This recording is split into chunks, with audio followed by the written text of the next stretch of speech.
வீக்காக அவங்க எல்லாம் பிஸியாக இருந்தாங்க. அதனால செக்ரட்டரி பார்க்க முடியும்.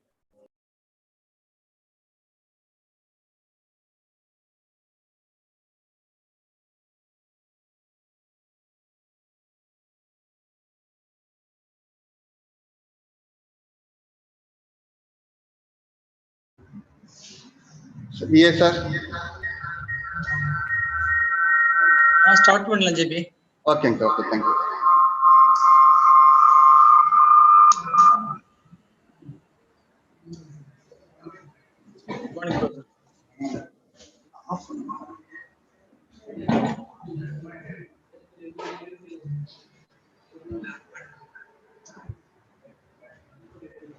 Morning, brother. Volume full of mute.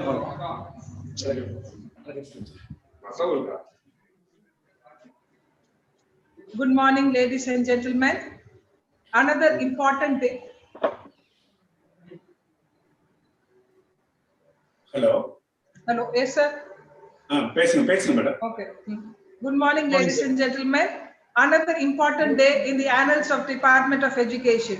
Today, we are conducting IQAC-enabled 2 weeks international workshop on research methodology and statistical applications for social sciences. On behalf of Annamala University Department of Education, a warm welcome to one and all. Let God's grace be bestowed on all of us. May we start the program with prayer. Prayer by Mrs. Vijaya, music teacher.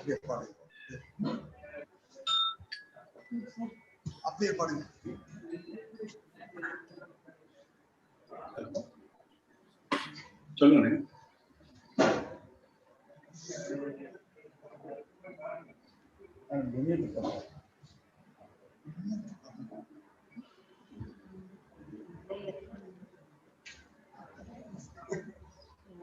நீராறும் கடலுடுத்த நிலமடந்தை எழிலொழுகும்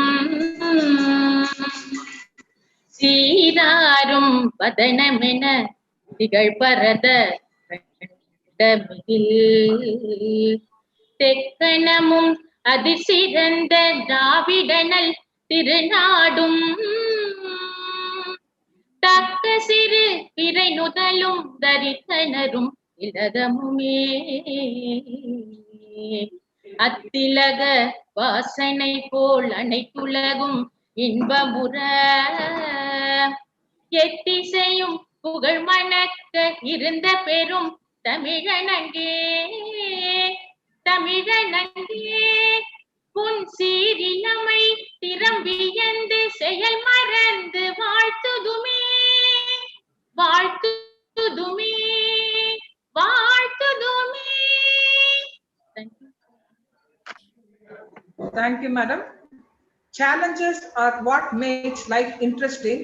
Overcoming is what makes life meaningful.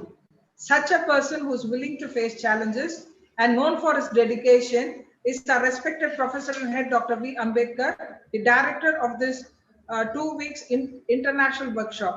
May I very kindly request you, sir, to welcome the gathering. Sir, please. Thank you, madam.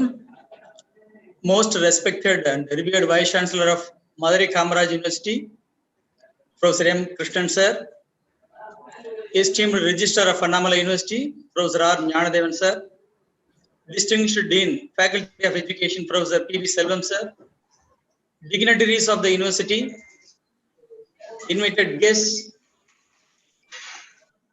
and my dear participants. Good morning to every one of you. Today, we are gathered virtually for the inaugural function of IQAC-enabled a 2-week online international workshop on research methodology and statistical application for social sciences. The research methodology and statistics are the two sides of the same coin. The scientific quest had developed a methodology which promotes significant research to seek and to find wherever possible to utilize the research output for the betterment of humanity. Statistics is the science which deals with the methods of collecting, classifying, presenting, comparing, and interpreting numerical data collected through some light and any sphere of inquiry. The statistics has become an integral part of educational research. The research scholars doing research in education can do wonders if they are well versed in the application of statistical methods in educational research. Large number of researches have been undertaken in the field of education during the last few decades. The Department of Education, Annamalai University, in its credit, has so far produced 250 PhDs in education with the able guidance and dedication of our staff members. At this juncture, our department take a lead in organizing a 2-week online international workshop on research methodology and statistical application for the social sciences. As head of the department and workshop director, it is my bound duty to welcome you all for the inaugural function of the workshop. First, I wish to welcome our Honorable Vice Chancellor of Madurai Kamaraj University, Professor M. Krishnan Sir, an eminent scholar and one of the world-renowned scientists in biotechnology. We know that our Vice Chancellor Sir is a very busy person. And when the Annamalai University Department of Education has decided that the inaugural address be delivered by him, he readily agreed without any hesitation to the request. And the Department of Education is indeed very grateful to him for his kind gesture by accepting our invitation to delivering inaugural address. On behalf of the Department of Education, Annamalai University, on my own behalf, I welcome you, sir. Next, I wish to welcome our distinguished registrar, Professor R. Jnanadevan, who has always been a source of inspiration to me and to all the faculty members of the Department of Education. A man of good academic background, and he has a fund of administrative experience. In spite of his busy schedule, he has no hesitation in accepting the invitation to deliver special address. At the outset, I am very happy to have the opportunity to welcome you, sir. And at the same time, I wish to record my sincere gratitude to you for your kind gesture. On behalf of the Department of Education, on my own behalf, I welcome you, sir. It gives me immense pleasure to welcome our respected Dean, Faculty of Education, Professor P.V. Selvam, for his kindness in accepting to deliver the felicitation. On behalf of the Department of Education, on my own behalf, I welcome you, sir. Next, I wish to welcome the international advisors, Professor Balakrishnan Muniandi, Dr. Vindras Nidyanandam, Solomon Arulraj David, and the national advisors, Ashish Srivachava, R.K. Gothari, Dr. E. Ram Ganesh, and Professor Jebiraj Kumari for the inaugural function. Next, I wish to welcome all the invited guests, dignitaries of the university, learned colleagues of the Department of Education, the research scholars, and my dear participants for the inaugural function. The organizing team has selected a wonderful topic, which will be very much useful to the researchers to learn and understand the research methodology and the application of SPSS for their research work during this pandemic situation. I congratulate the organizing team for their sincere effort and hard work in organizing the workshop in a successful way. Once again, I welcome you all and I thank you for the opportunity given to me. Thank you. Have a good day. Thank you.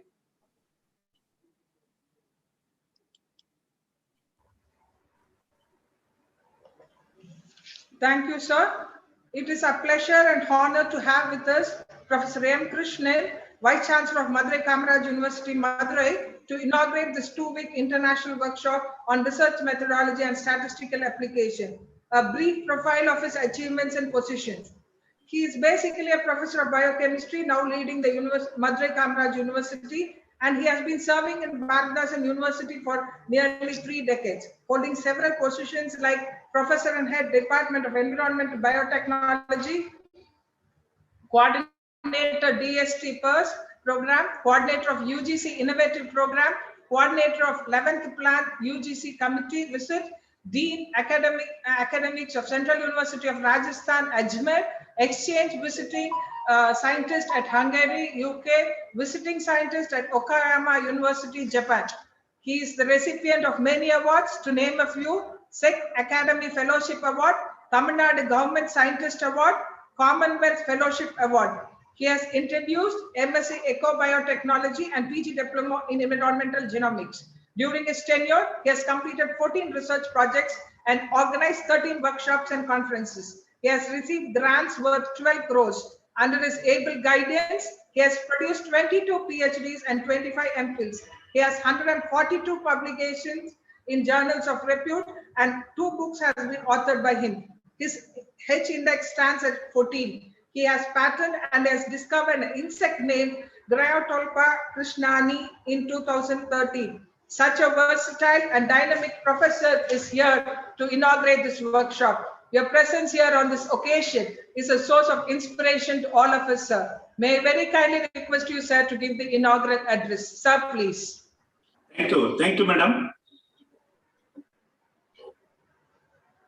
My dear and respected Professor Jnanavelu, Registrar of Annamalai University, Professor Ambedkar, Head and Department of Education, Annamalai University, Dr. K. Sailila and Dr. K. Jayaprakash, the organizing secretary of this wonderful conference, workshop,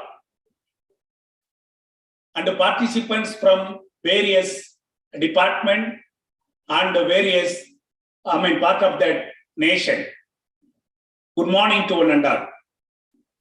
I am so happy to be here or join with this wonderful workshop meeting because of the 2 reasons. Number 1, I am the old student of Annamalai University, where I have completed my MSc in Annamalai University during the year 1977-79. And also, the Annamalai University always active. It's a very good residential university, holding so many departments, so many faculty, including medical, engineering, agriculture. So I never forget my old alumna of Annamalai University. The happy life what I had at Annamalai University is never forget. So thank you very much for the organizing secretaries for inviting me to give that inaugural address. Before I am getting into this topic, I have to thank IQAC members of Annamalai University. Why? Because always IQAC is very important for the university. I can say they are the life of the university. So they have to gain that faculty members, how to conduct the workshop, what topic they have to conduct, how they can improve the system in a university, and how we have to work for that to get that more score in the NAT. By that, university should reach that higher level. So today, I could see that IQAC has done wonderful work by selecting the topic, research methodology and statistical application for social sciences. So I have to congratulate the Department of Education and that the faculty member of education for selecting such a wonderful topic. I don't want to take much time, but at the same time, I want to register some of the points what I am always telling to my teachers. University, which is meant for that giving that higher education. But our leader, Desapida, Mahatma Gandhi rightly told that the higher education should be respected only because they have to take the higher education to the society. Otherwise, he doesn't want to respect the higher education. So a university is not only going to give the degree, it's not only going to give the job, or not only going to educate the people, but they have to do something to take from the university to the society. But I mean that the university higher education should reach the excellence the excellence should reach that innovation.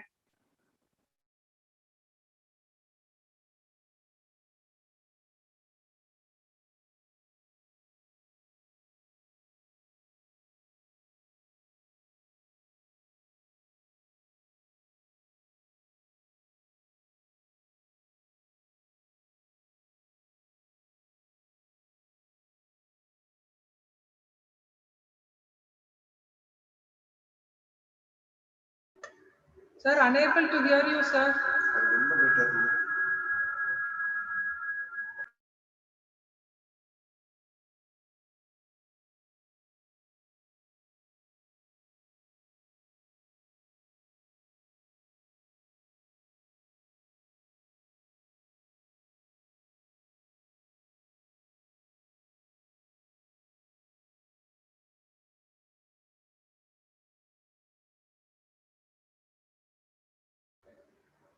Sir will join us shortly due to some technological reasons.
Hello, கேக்குதா sir? Jayaprakash sir கேக்குதா?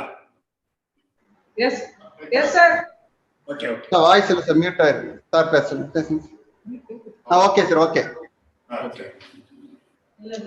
I'm sorry, I'm extremely sorry for that internet problem. Here, BSNL is making some problem in that university system.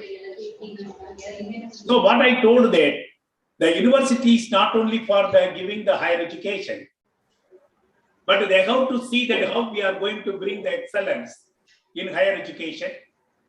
Through the we are going to give the innovation, how the innovation is going to take to the society, to upliftment of the society. But when you are looking for that innovation, whatever the data you are going to collect in the research, whatever the input you are collecting in the research, we need a proper format. For that, this workshop is going to give that how to design a research. That means how to collect the data, how to make the samplings, how the data should be interpreted properly, how to make the hypothesis, and how you are going to make the hypothesis properly. Once you are making that, or you are having the proof for proving the hypothesis, then you have to carefully apply the statistics, and then the output can take properly to the society. Even nowadays, if you are not going to put the statistics, even the field of biotechnology, the papers are not the high reputed journals. So statistics is playing a very important role in the field of research. But earlier we thought that, even my students, they feel it. Sir, we don't like mathematics. So only we are sitting in social sciences, or we are sitting in the biological sciences.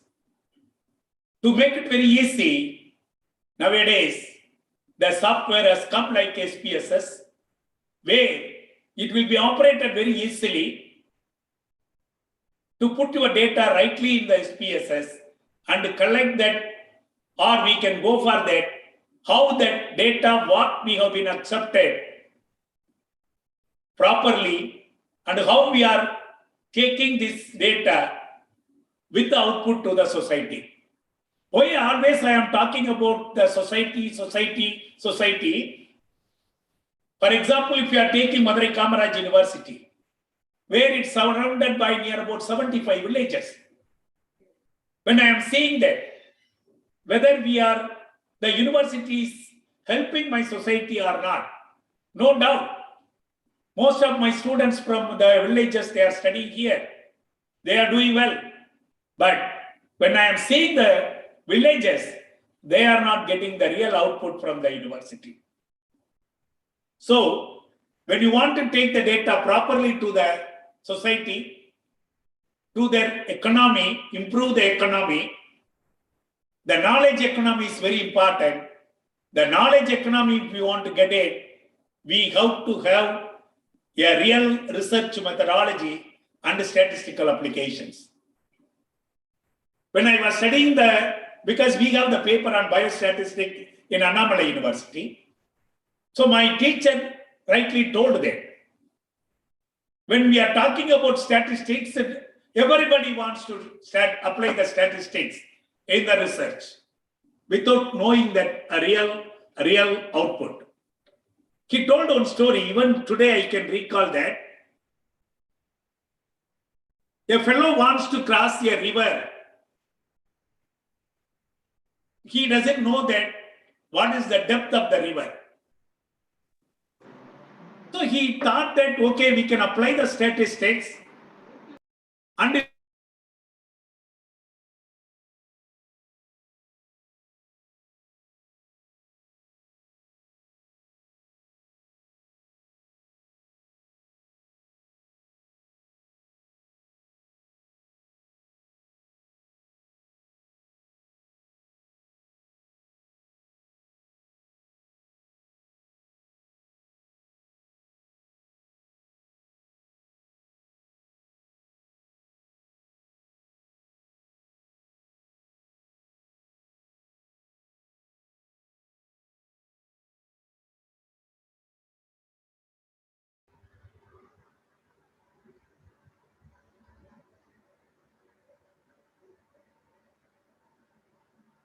Sir, net problem.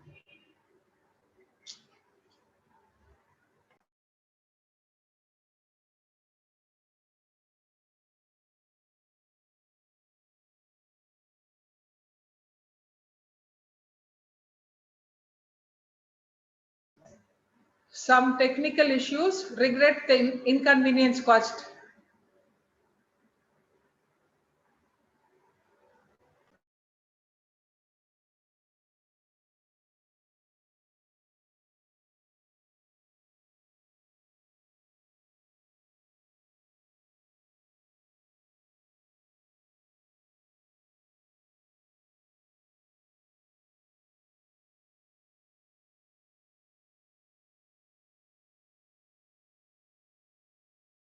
Sir, now it is okay, sir.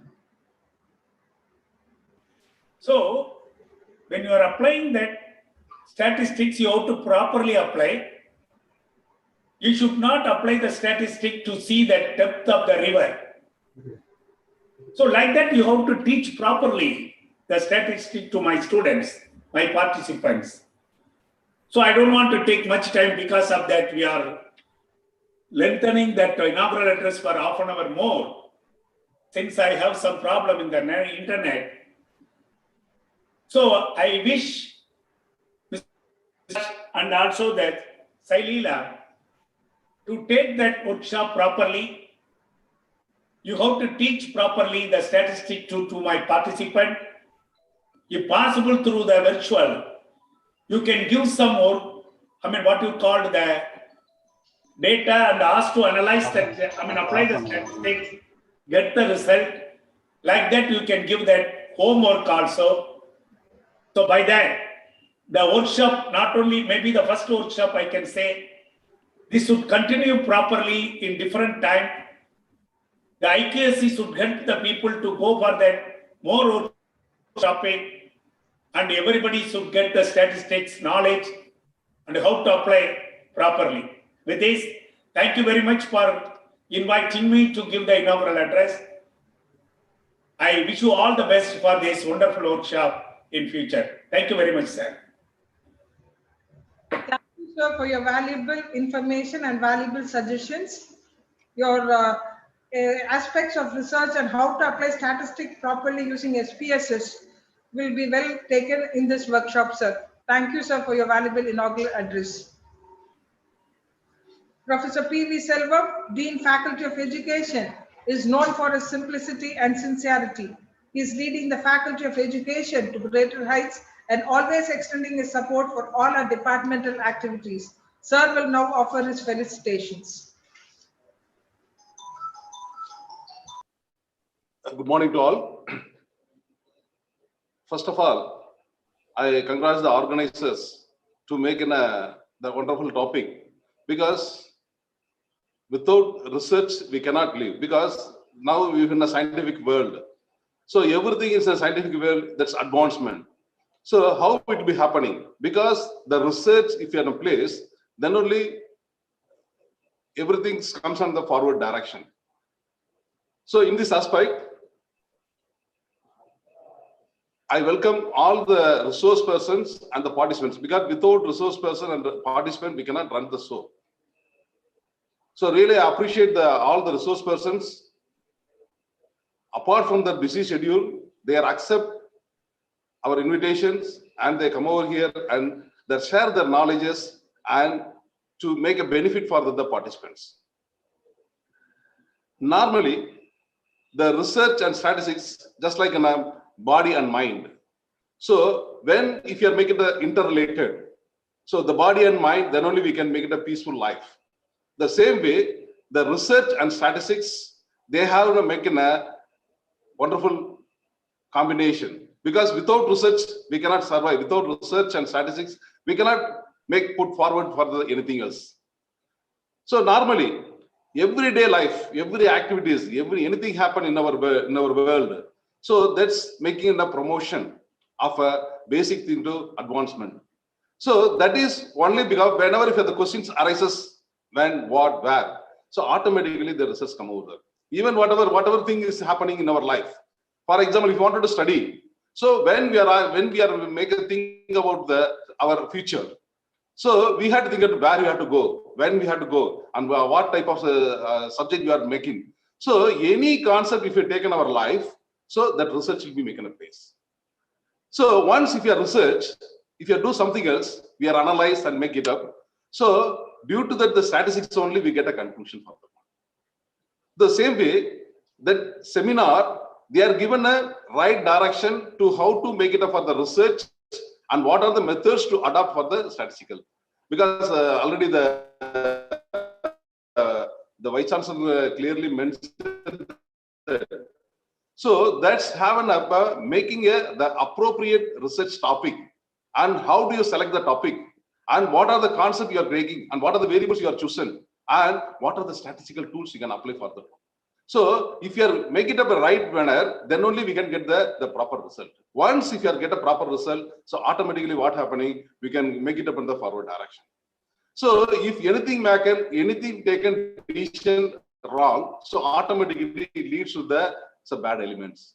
So in the same causes, whenever if you are chosen, because in our lifestyle, what question mark, whenever the question mark arises, automatically the research will be started. So if you are making a right way direction and right implementation and right applications, so definitely it leads to the right solution will be getting for that. Once we are get a right solution, so automatically our promotion will be taken place in a future direction.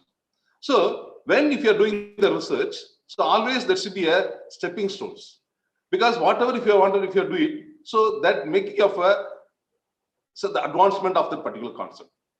Now, normally what you are saying now, you are facing a lot of problem with the COVID-19. So a lot of research that going on for.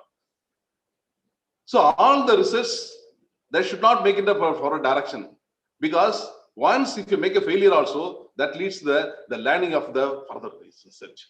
So whatever if you want, we can proceed for that one, that will be helpful for others. So in this way, I congratulate the organizers, the Department of Education, always, because Annamalai University, everybody knows very well, the Annamalai University, always they are making the promoting something else to the society. So in this way, the Department of Education, so continuously they are conducting a lot of programs, depends upon the situation and what is the needed by the society, they can analyze. There also research is there.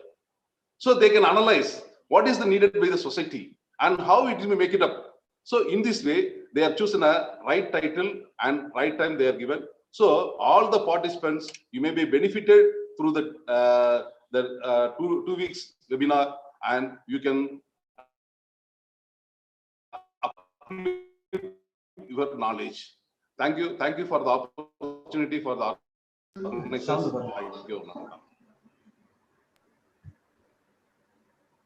Thank you, sir, for inspiring and motivating. Felicitations. Due to urgent administrative work, our beloved registrar, Professor R. Jnanadevan, is not here to address us, but he has conveyed his best wishes for the successful conduct of this 2-week workshop. Now, it's a time to express gratitude. I invite Dr. K. Sai Leela, the convener of this 2-week international workshop, to propose the vote of thanks. Sai Leela, Madam, please. Good morning to all. Thank you is such a prayer that cannot be seen or touched. It must be felt by art. I feel honored and privileged to take this opportunity to propose a vote of thanks on this IQAC-enabled 2-week online international workshop on research methodology and statistical applications for social sciences from 19/7/2021 to 31/7/2021, organized by the Department of Education, Annamalai University. I would like to thank all the honorable delegates who blessed us with their presence. I am also very much thankful to all the workshop advisory committees and the invited speakers and our resource persons. And I, on behalf of the organized committee, convey deep regards and hearty thanks to the Dr. M. Krishnan, Honorable Vice Chancellor, Madurai Kamaraj University, for his presence and his gracing the function. I wholeheartedly thank you, sir, for your presence in spite of your extremely busy schedule and participating and making this event a grand success. Thank you so much, sir. Thank you. I'm also thankful to the registrar, Dr. R. Jnanadevan sir, for his unstinted support and guidance for this workshop. Sir has supported us in all the possible manner to organize this workshop.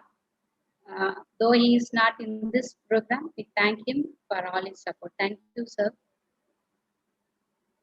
My special thanks goes to our Professor and Dean, Dr. P. Selvam sir, for his gracious presence and for his kindness, motivation, various help and support at various stages. Thank you, sir, for helping us. Thank you very much for coming for the function. Thank you, sir. I would like to thank our beloved Professor and Head, Department of Education, Workshop Director, Dr. V. Ambedkar sir, for his constant help. He radiated a source of energy within us. We will remain grateful to you and we thank you for being with us today. Thank you, sir. No event can be successful without people who dedicate their resources and time to the learners. I would like to extend my gratitude to all the RPs.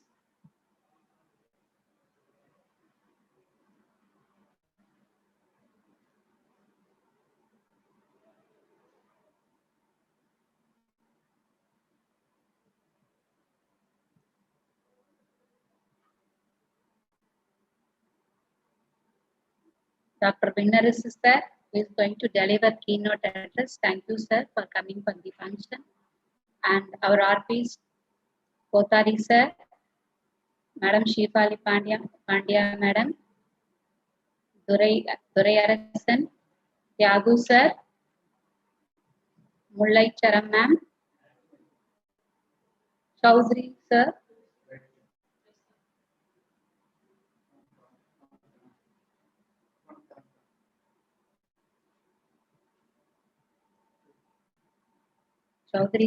Stephen sir, Sonvane sir, Babu sir, Arulmurugan sir, Vijay Kanchi sir. I thank all the RPs for accepting our invitation and sharing and accepted for sharing their knowledge for this program. I'd like to thank our organizing secretaries, Dr. K. Pravina ma'am, Dr. Kalaivan ma'am, Dr. Sushila ma'am, and Mr. Jay. Last but not least, I would like to thank all the participants, those who are registered from all over the country and from other countries also, for your support for this program. Without you, the program would not be a successful one.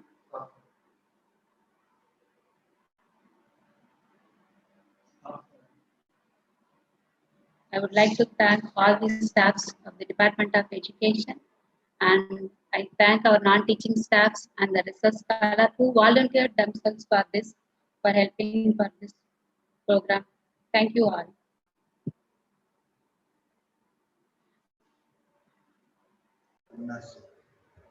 Thank you, Sailila Madam, for the vote of thanks. Now we will be having the keynote address. Today we have with us Dr. Vinarasu Nityanandam, Professor in Education from Lebanese French University, Erbil, Iraq. His areas of specialization are educational psychology, research methodology, guidance and counseling, curriculum development, and ICT. He is the recipient of the Best Professor Award on National Education Day by Education Today magazine and B.S. Abdul Rahman University, Chennai.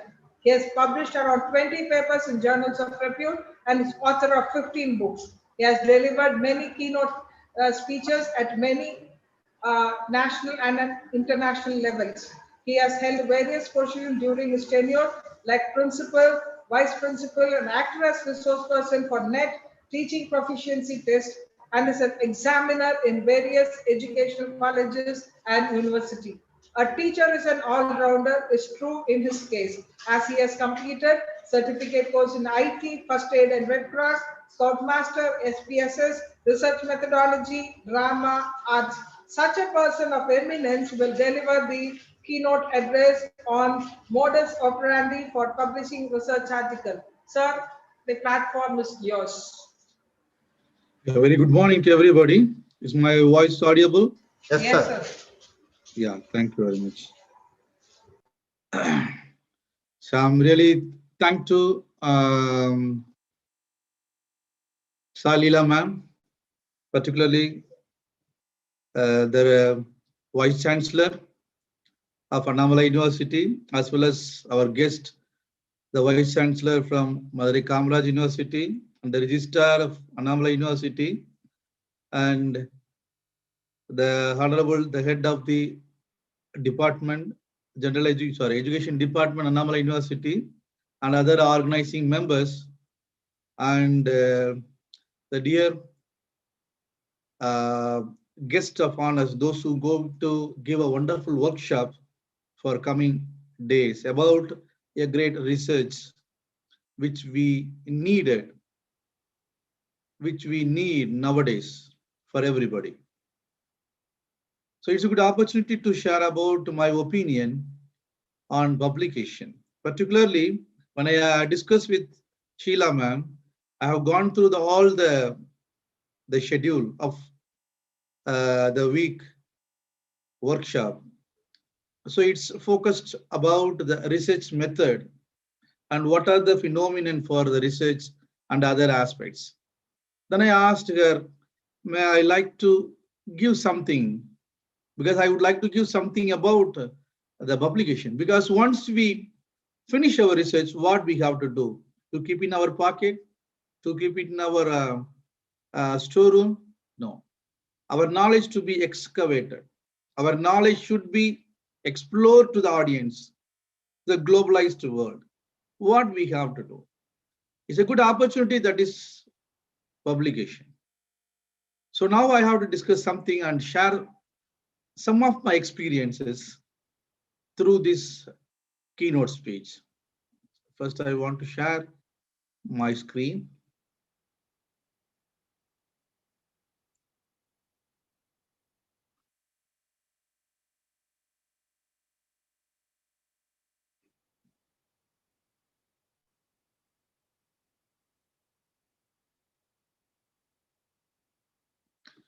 Yes.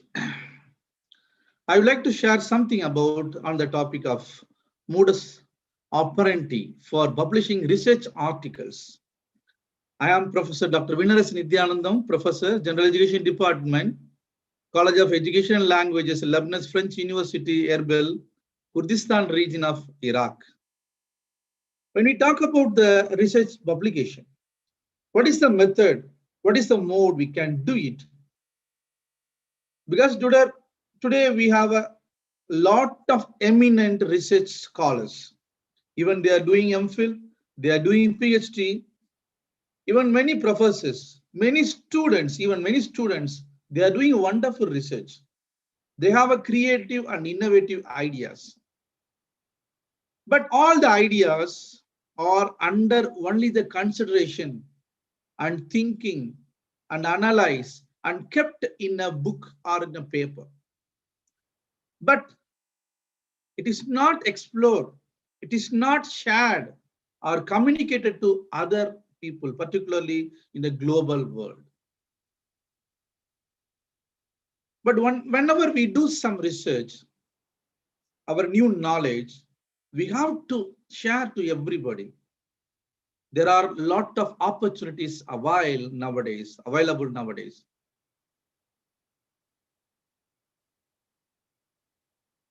I like to share something about what is the meaning of research in some different perception.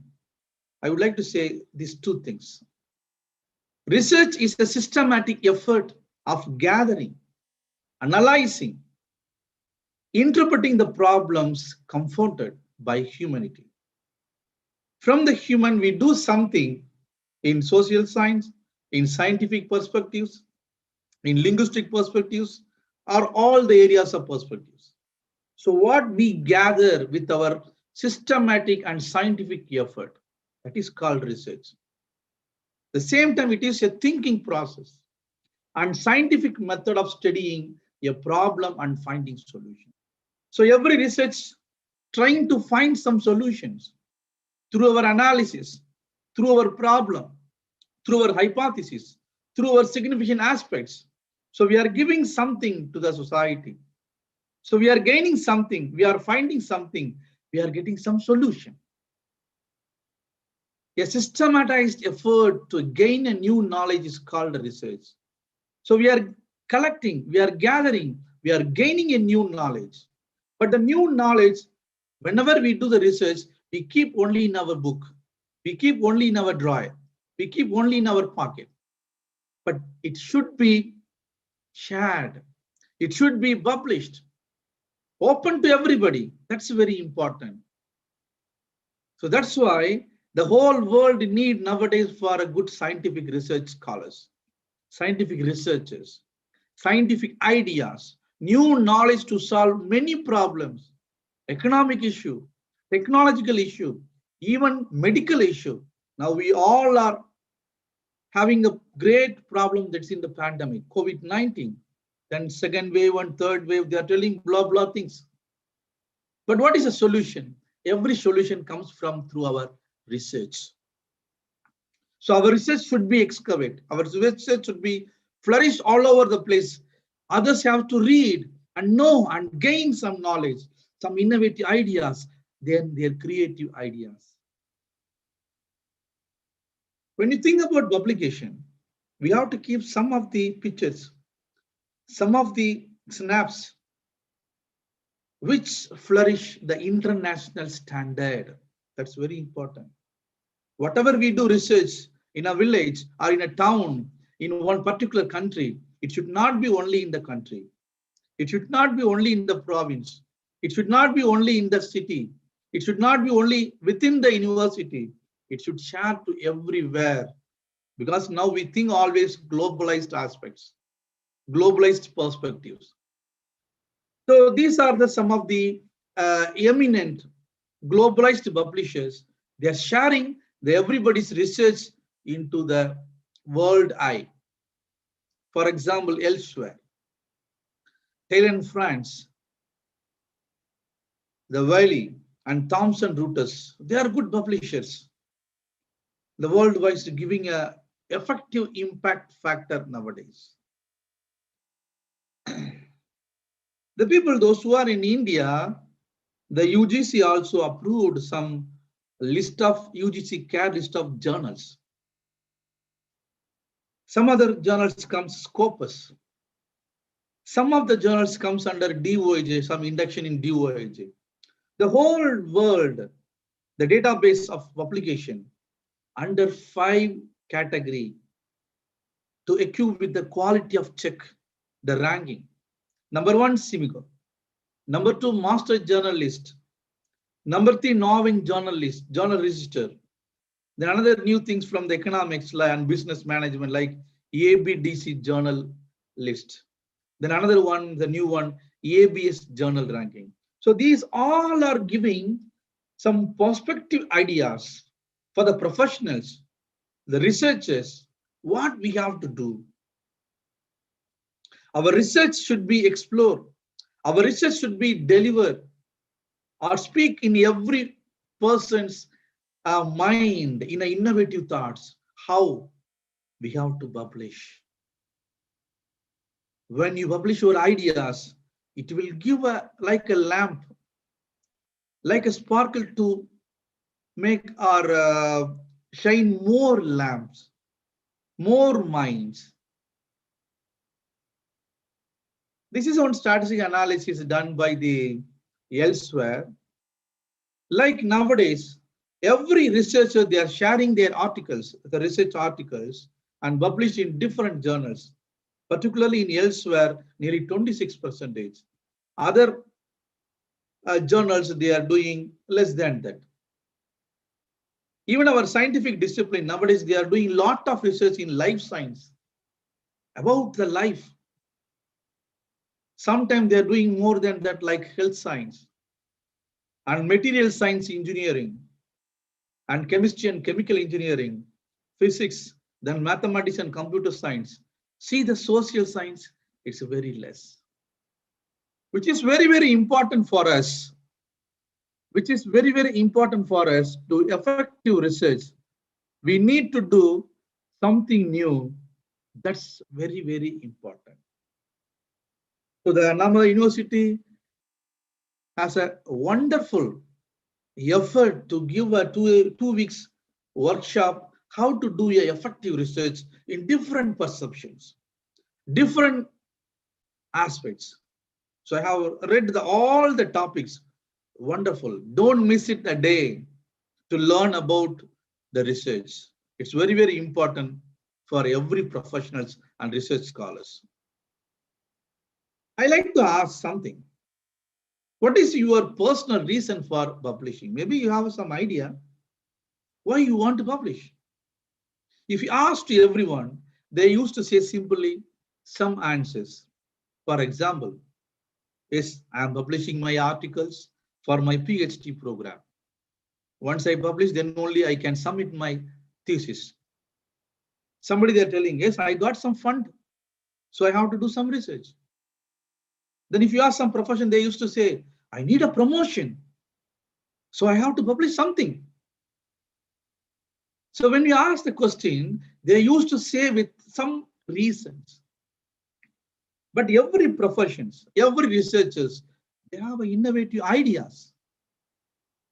How we will explore or share that innovative ideas in different perceptions. So that time we need to think about publication of our every research. Because every editors, however, every editors and reviewers and the research community don't consider these reasons, the stupid reasons, only for PhD, only for getting some fund, only for my promotion. So this is not your reason to do a effective assigning your work for publication. When you think about publication, you keep it only one thing in your mind. Your published papers are the permanent record of your research.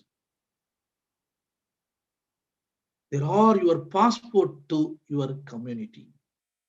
It shows your entry in your profession, how you visited many areas, many innovative ideas, many steps.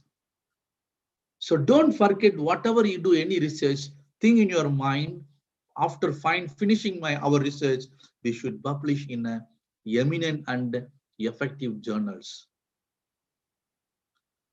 Why to publish? In general phenomenon, because everybody asks the same. We are the professions. We are teaching well. We are doing our profession best and better in the classroom. Everybody accept my teaching. They are learning good. Yes. But you are innovative, the method applying in the classrooms. Your innovative ideology about the pedagogical aspects, but it kept only in your classroom. How you will share these innovative ideas to the world, to the globalized people, the globalized professionals. So that time we need our ideas to be shared through our publications. Publishing is one of the necessary steps abandoned in the scientific research process. It is also necessary for graduation and career progression. You need your career progression. You need to publish. Okay, you are ready to publish, but what to publish? You can publish your new and original results and methods, what you apply in the classroom. Because every innovative thinking is called a research. We are applying some methodology. So in the research, methodology is very, very important aspect. Without method, we cannot do any research. Even we do review, even we do write any letter, anything. Then you can make some reviews or summaries of a particular subject, about a movie, about a book, about some social event, any festival, any customs, culture. You can write about anything because this is your innovative ideas. Even you write some manuscripts that advance the knowledge and understanding in certain scientific field. Many people are there. Their innovative thinking is not yet to reach to everybody. But at the same time, what not to be published. Being a professional, being a research scholar, being a good researcher, you keep these things in your mind. The reports of no scientific interest, because the research is a scientific system, scientific method. So, which is not considered any interest in scientific thinking. So don't publish that one. Which things are out of work or outdated one. The same time, something duplication, which is published previously. Sometimes what they do, the previously published something, they will copy and they will do some plagiarism and they correct here and there and they want to publish to show I also published. No, that is not the effective publication. Then incorrect and unacceptable conclusions. Everything has some logical aspects. So you need a strong manuscript to present your contribution to the scientific community, which is a strong manuscript, your innovative and your creative research, your creative thinking that should be shared to everybody through publication. What is a strong manuscript? I used to say strong. What is it?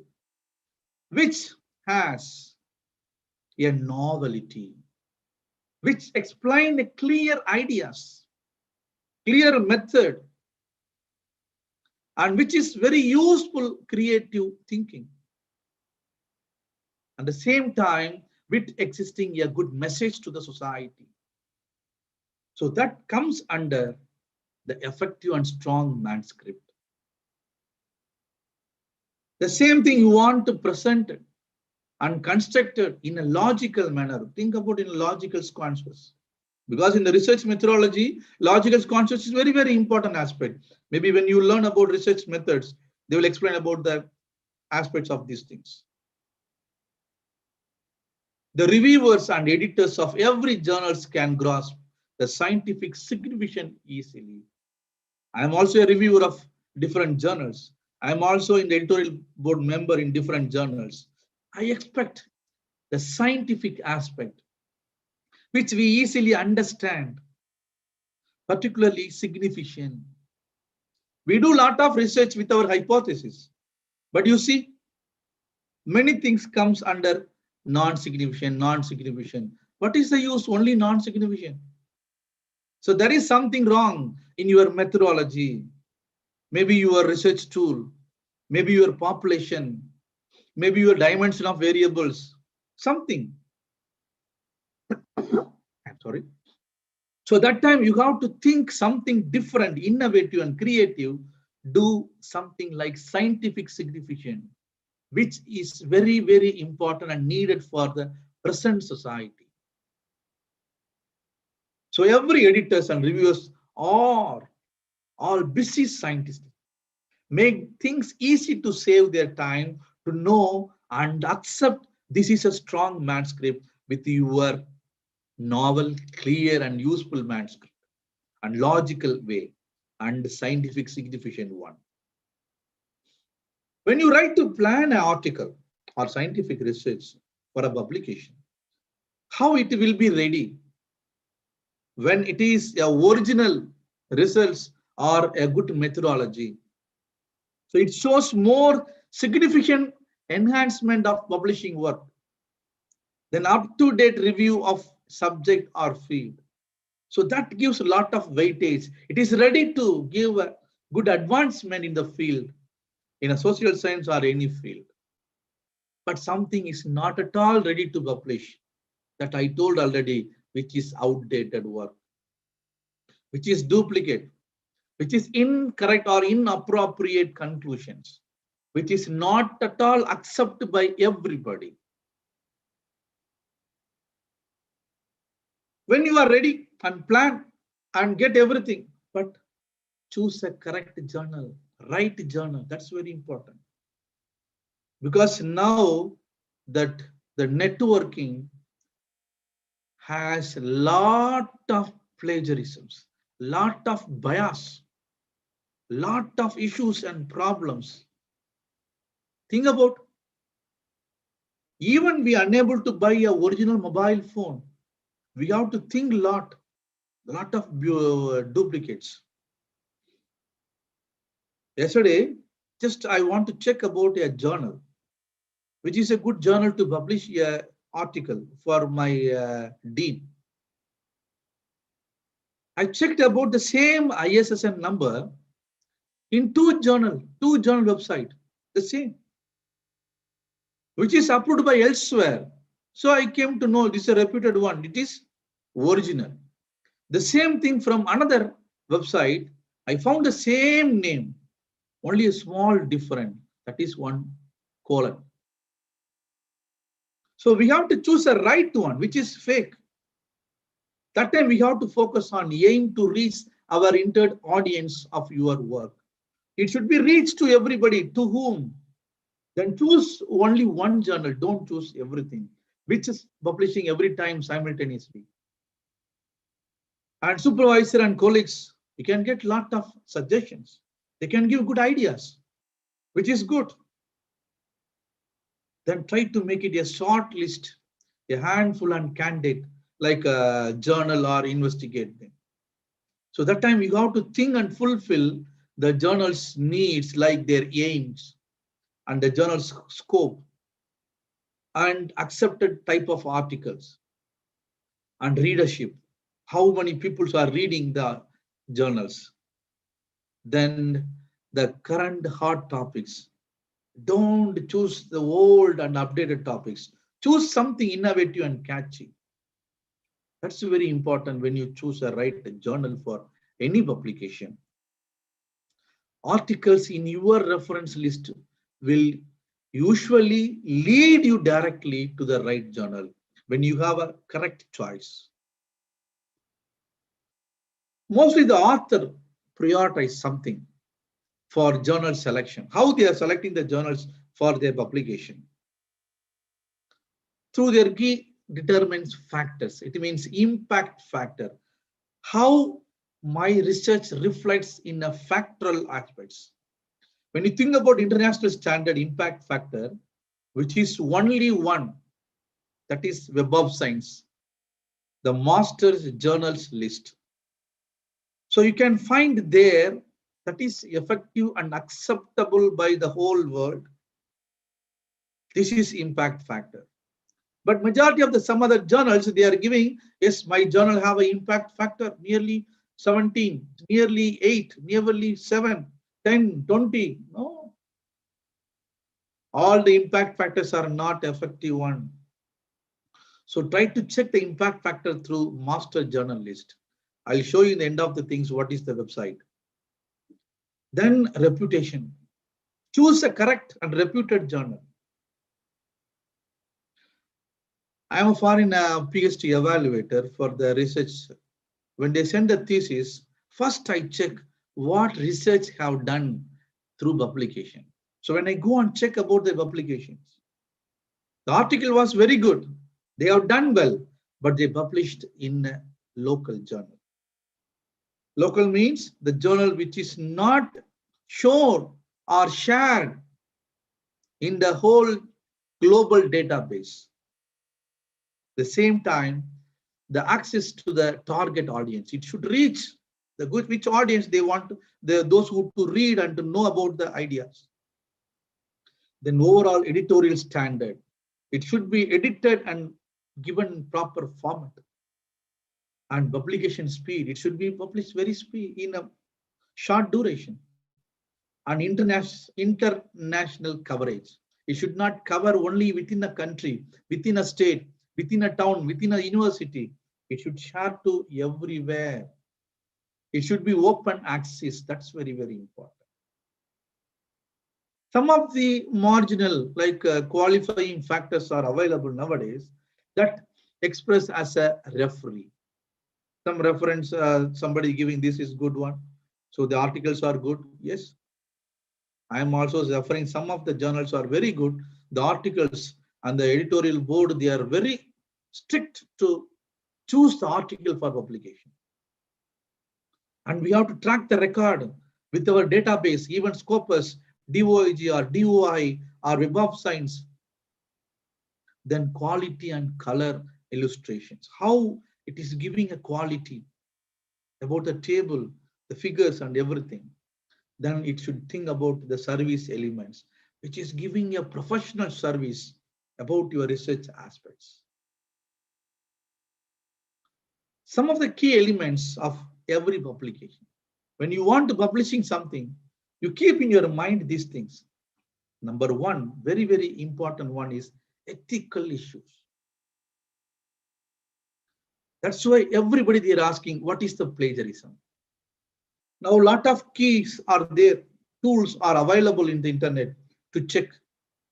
But you check with the journal prescribe this is the tool to check your paper or your article plagiarism. Try to follow that one. Then only it will give a proper ethical phenomenon. Then another important aspect, when you write any article, keep in your mind the style and the language. I shown a database like statistics aspects. Majority of the articles written in English language. So we have a problem with the American and the British phenomenon.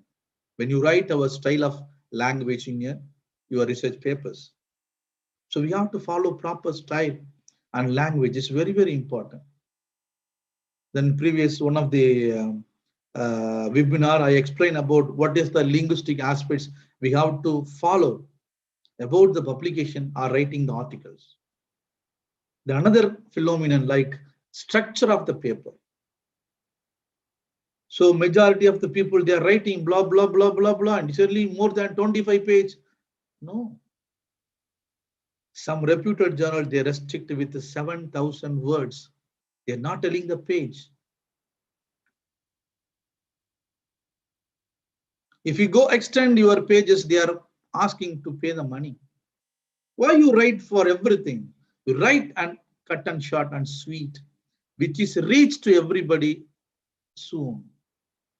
That's why majority of the journals nowadays, they are giving their own template. So put within this, that's enough. Then we have to keep in your mind the components of the paper. It starts from the topic to the reference, where we have to put abstract. What is the abstract? What is the keywords? What is the introduction? What is the review concepts? What is your methodology? What is your finding, discussion, conclusion? So all the aspects should be followed in proper way. That fulfills your research publishing or your articles effectively or shows the effectiveness. Then article submission and journal selection, that's very important.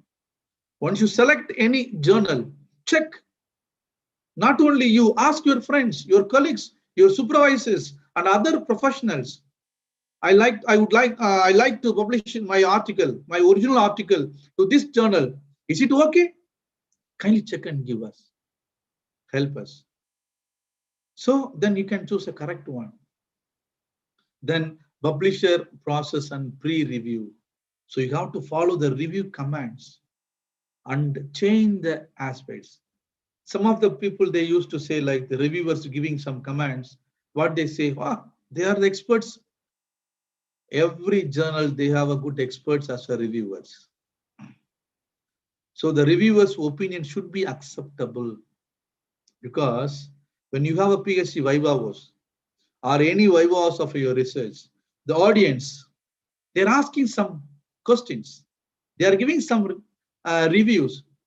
So if you are not accept their commands, you give a correct answer which suitable to answer their questions. That is the review command. You have to write something.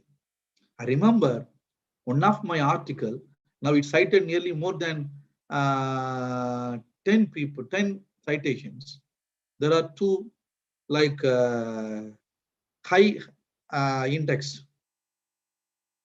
That article itself, I got nearly 3 and 4 reviews. The 4 reviewers, they are giving a lot of commands. So I wrote for answers for every reviewers. So when I published finally, I got a good name because of that paper. In the research gate, many people they are asking, kindly give the article to read for more. I said, it's a copyright, kindly go with the journal.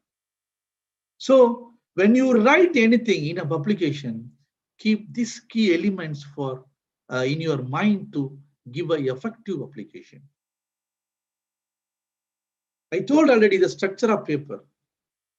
Every structure of a research paper, it should scientific writing that follows as a rigid structure, something restriction. A format developed over hundreds of years, something format is there. Before writing, kindly go and check with many articles, the style of writing, the structure of writing, what are the innovative ideas, where they put these things and that things. Consequently, a paper can be read at several levels. That's very important. Once you write a paper, it should be read by everybody. How? See, mostly they will read like this. Some people just they will refer only the topic, the title. When you go and search to prepare a paper, research paper. Some other people, they may read only the title and abstract. They will not read the full structure. Some other people, they read the paper and deeper and to understand and they will write. Those who read deeper understanding of every research article given by other peoples, they will write a good paper. Their paper have good structure. It always accept very easily because they kept their innovative thinking and creativity from others and excavated in their research. Generally, when you go for writing any articles, so this is the phenomenon. What is the section we have to put? What is the purpose? First, the title. Yeah, it should give a clearly description about the content. What is your problem of the research?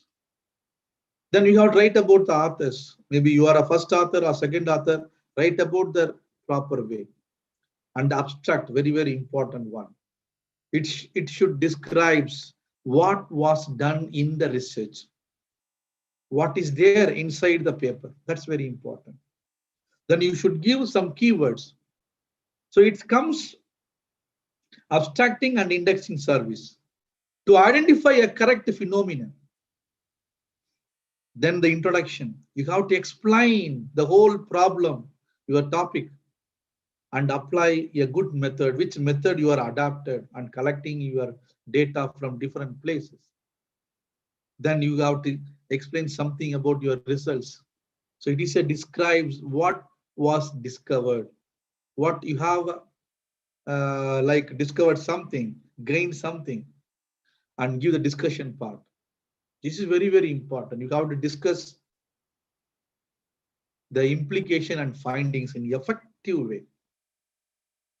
Some journals, they are asking about the acknowledgement. Who are the people helped for you to do this research, to do this article, and the reference. Kindly follow every research article at the present. Majority of the journals, they accept only the APA format 6th edition. To try to follow these things. At the same time, some of the reputed journals, they're asking your appendix. What are the supporting documents for your research? So if you put that also, it's so effective. Whenever you do research, after the research, you want to write an article, you want to write a paper, kindly follow these steps.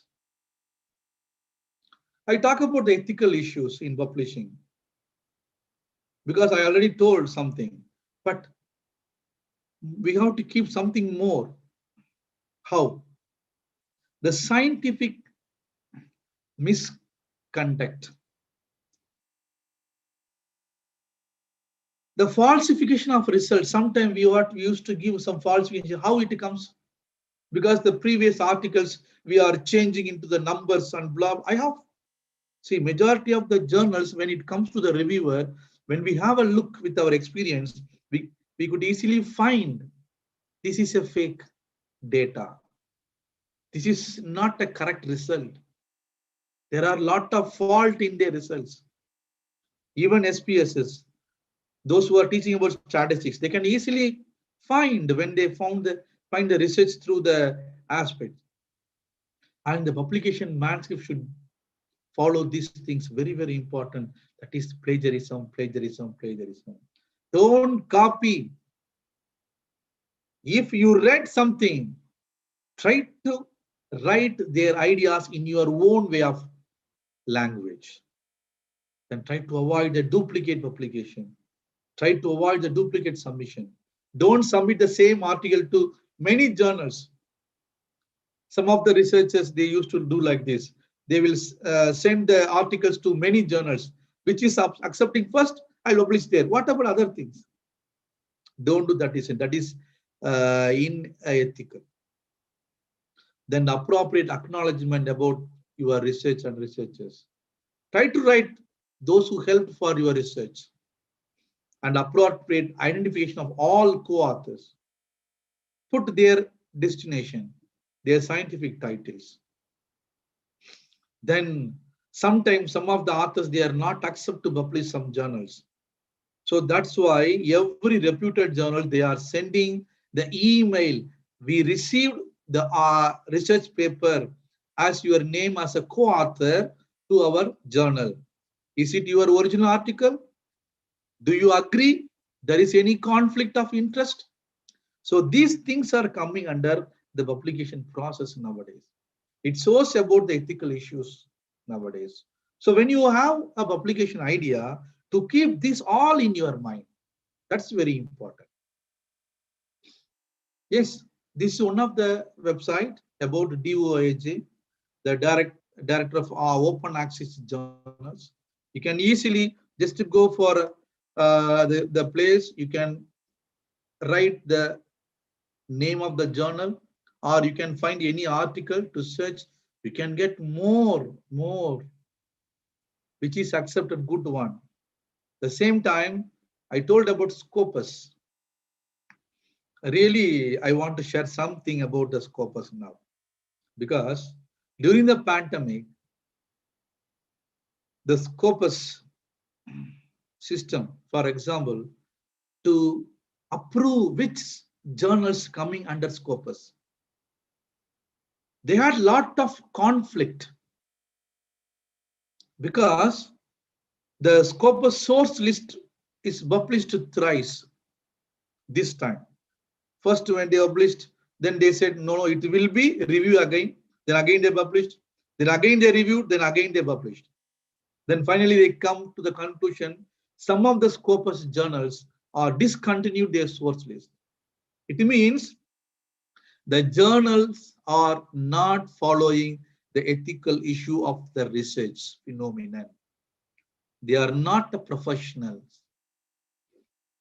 So when you go for scopus.com, you can find everything like authors search, the sources, and you can find, see, the content coverage guide, even the Scopus source list you can download, list of books, Scopus discontinued source list, everything.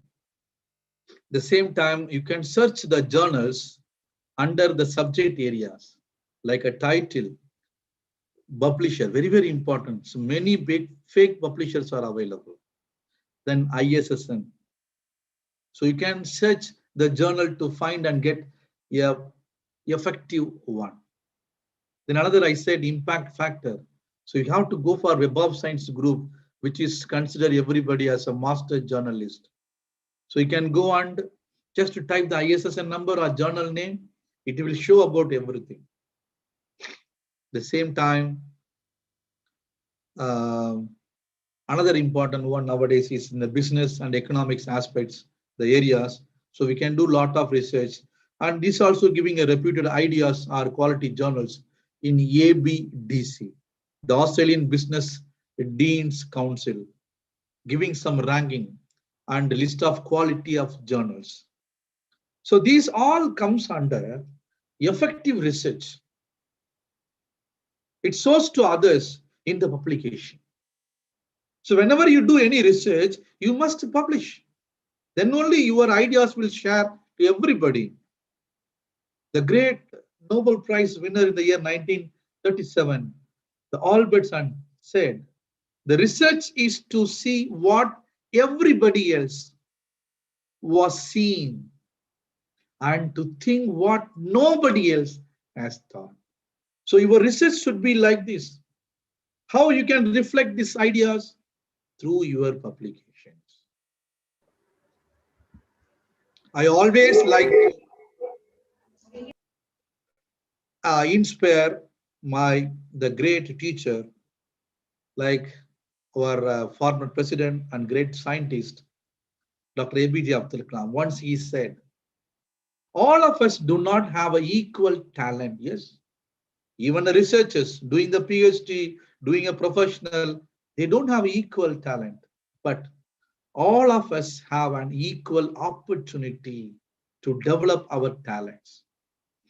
So these 2 weeks are a good opportunity for you to excavate your innovative thinking, your talents, to know many things on the area of research. So try to learn these things and publish it, your talent, in a reputed journals in international level. Then you will become a good professional. Your names, your innovations, your creativity flourish wherever you go. They will speak about you. Like nowadays, they are telling about Google Scholar, the citation of the author. So everything comes through your effective publication. Don't stop your research only with the research institute. Try to write and publish in effective and fruitful journals that will excavate or giving a good progress in your career, in your research, in your profession. So I wish you and bless you everyone, those who are participating in the 2 weeks of international workshop organized by Department of Education, Annamalai University. Learn a good research and write a good article and publish it in a global way. Thank you. Thank you for this opportunity.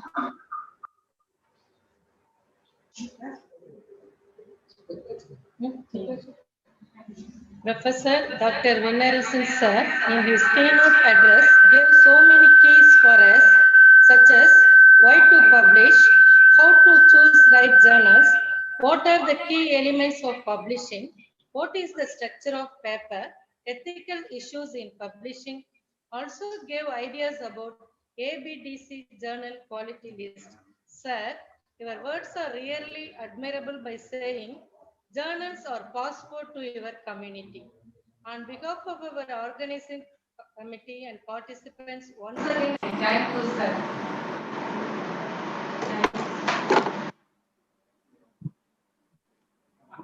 Thank you, sir. Winner is sir. Thank you, sir. Thank you very much, ma'am. Thank you for the opportunity. In this time, I would like to thank somebody, my university president and my dean and my head of the department, those who accept and those who approved the permission to present my ideas about publication to this workshop. Thank you, everybody. Thank you, and all. May God bless you. Thank you, sir. Thank you, ma'am.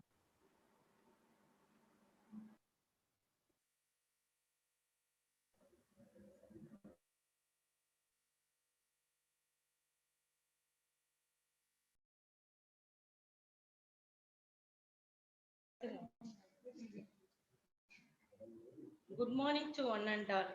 It is my honor and privilege to introduce our professor and former Vice Chancellor of Veer Nanmat South Gujarat University, Dr. R.G. Kothari. Sir, he is a mathematician and he has got his doctoral degree in mathematical education. It is marvelous that Sir has rendered more than 40 years in teaching and research and has occupied various designations throughout his career, such as convener, HOD, coordinator, dean, and vice chancellor of Gujarat University from 2005 to 2008. As an excellent researcher, he has guided around 20 PhD, MPhil, and 40 M.Ed students.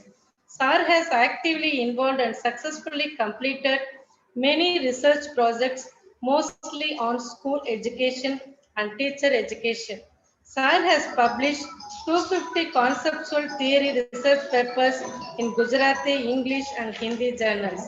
He has published more than 20 books in different fields of education.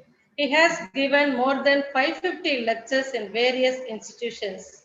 Sir has received many awards such as National Award for Teacher Educator by NCRT, Ramanujam Award by All India Ramanujam Mathematician Club, Sri Vandana Award by Sri Krishna Baroda, and Award of Excellence by Gujarati University. Likewise, Sir has received many awards. Such nice personality is going to give lecture in this session. Sir is always with in all our educator endeavors in spite of his busy schedule. This is the third time he is with us, sharing his expertise. We are happy to have you again to this workshop for this 2 weeks program. Sir, please take over the session.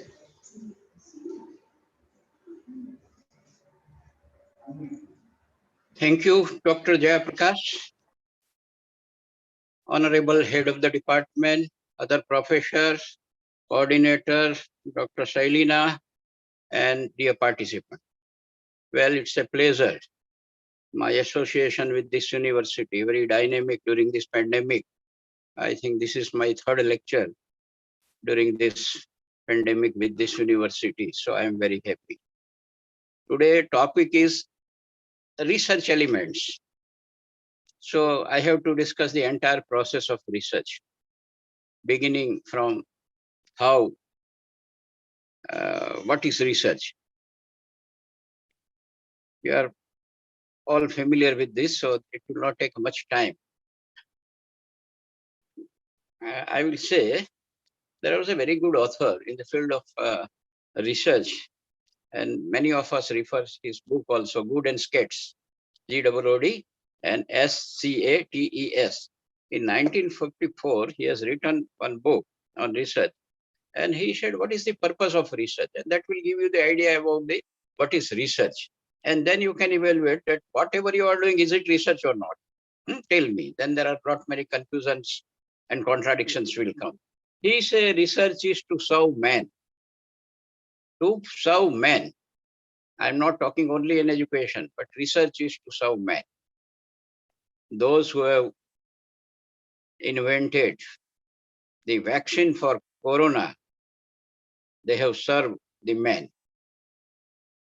They have served the man, but they are not getting PhD. Remember, ultimate goal here is to put doctor. That's the goal of most of the people, those who come to higher education. So he said to serve man, that's all. And further he said that research is born out of man's problem. I don't know, all our researches are coming from our problems. Most probably we will say no.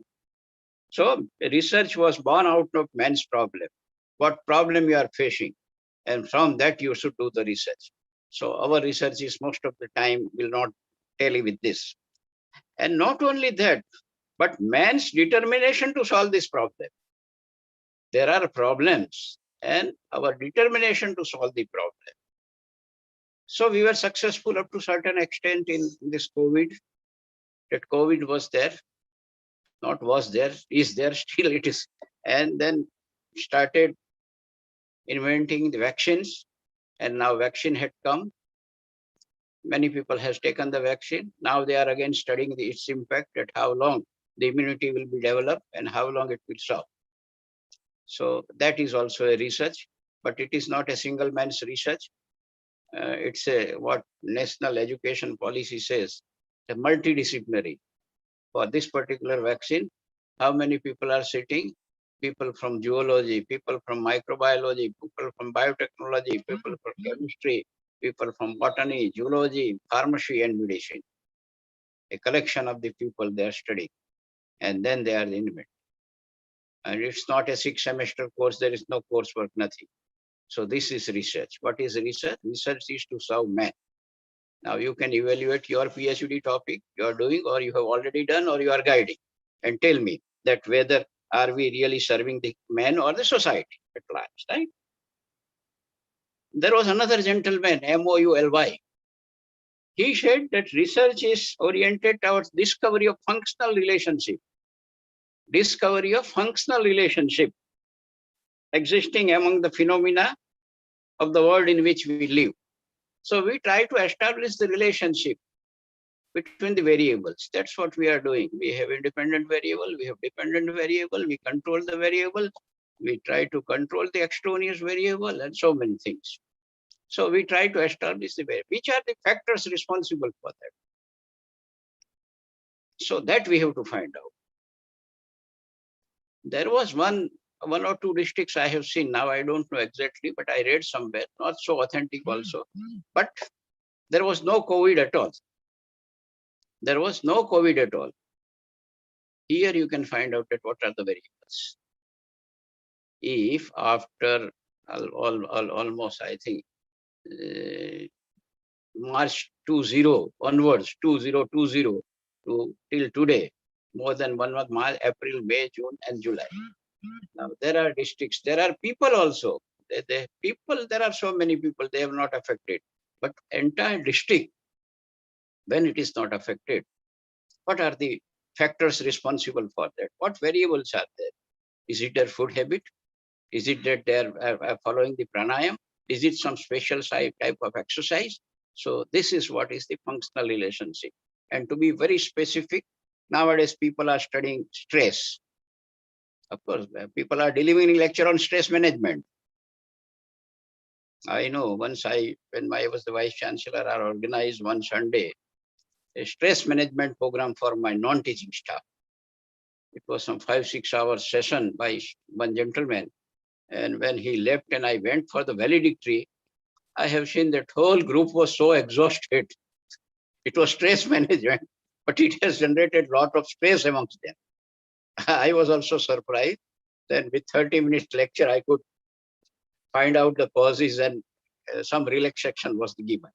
So stress, and what are the factors associated with the stress? Is it your work culture? How much time you spend with the university department? And in PhD, where the stress comes, either sometimes with guides, or sometimes students also create the stress, sometimes university administration, not able to reach in time, thesis will not reach to the examiner will not send the report in time, and so many things. These are the various factors affected with the stress. Basically, stress was more studied in the industry and all other things. There are very few studies with respect to the university, teaching community, school community. But what we try to study, functional relationship, commitment of teacher. One of my students completed her study on this, commitment of teacher. What is it that science teachers are more committed? Is it arts teachers are more committed? Is it commerce teachers are more committed? Right. So what exactly is that? And or is it the experience that makes the difference? Is it the experience that makes the difference? So we have to find out these factors, and we are taking so many factors, right? Whether you are a private teacher, teacher in a private school, government school, aided school. So is it a type of school responsible for that? That also we try to study in commitment. So the gender also, the stream, then types of school, where you have studied. So you can find out the commitment also.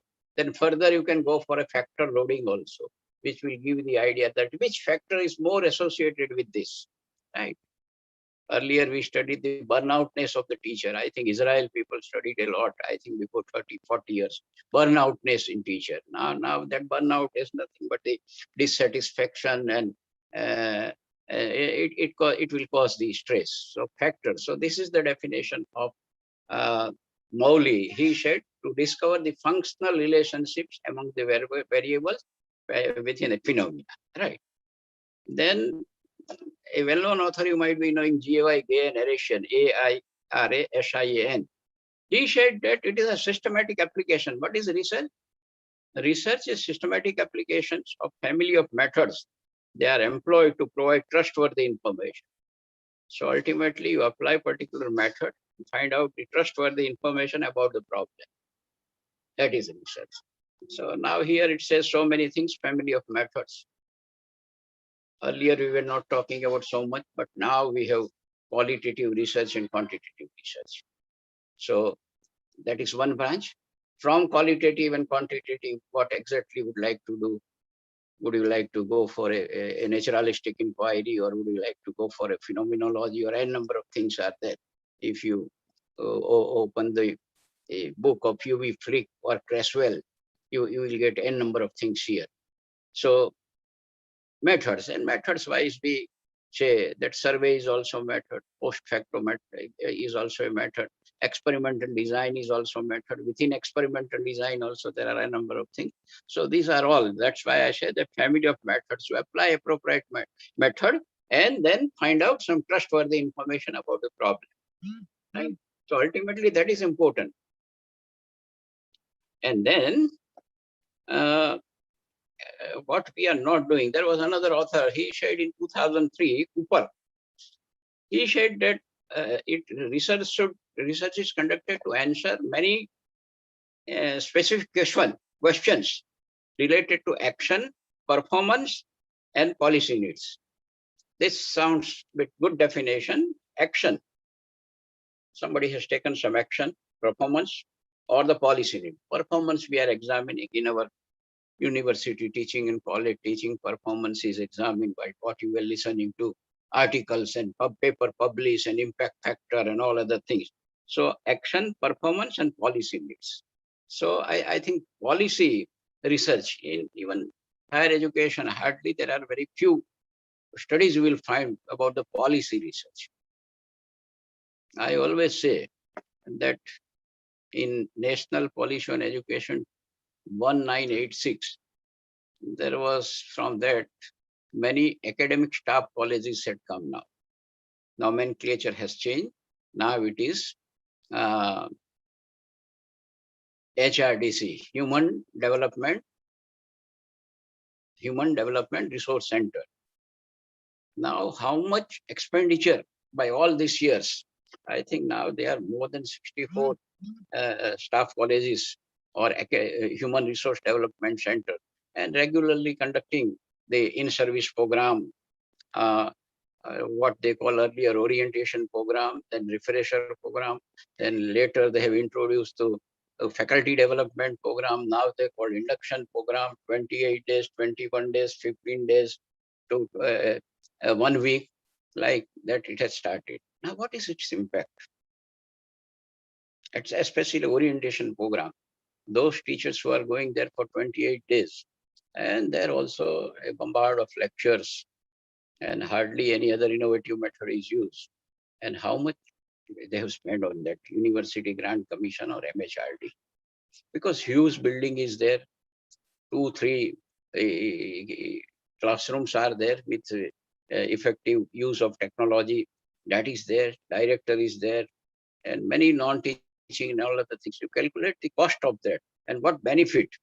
I think hardly there are 2 or 3 studies conducted in this area, and we have not guided government at whether useful or not useful. So that's the policy research.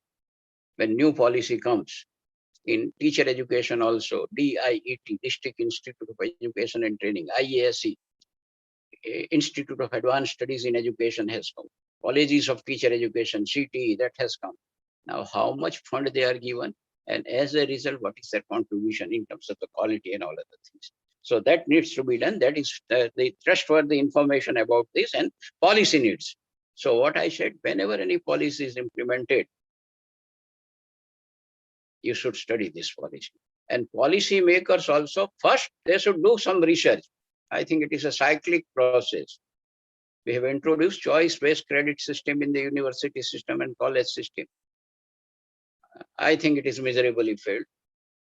I have no research, but I had conducted 2 projects, government of Gujarat, but it was absolutely the failure. Anyway, but that is a policy research. What I want to say, if you want to introduce something, suppose now we want to introduce multidisciplinary colleges, autonomous colleges. There are few autonomous colleges are there. Study what are their problems, what is their contribution, Are they really autonomous? I know, I have visited and in one or two autonomous colleges, I had been a member also. So exactly policy studies where crores of rupees are spent, what is its outcome? Whether it is fulfilling to the needs or the objectives of that particular policy. So that type of research is needed, right? So this is about the research, and from that, I will conclude that what is research, that there are 3 points in research. If I want to say that, what is the research, then I will say that there are 3 functions of research: to generate knowledge,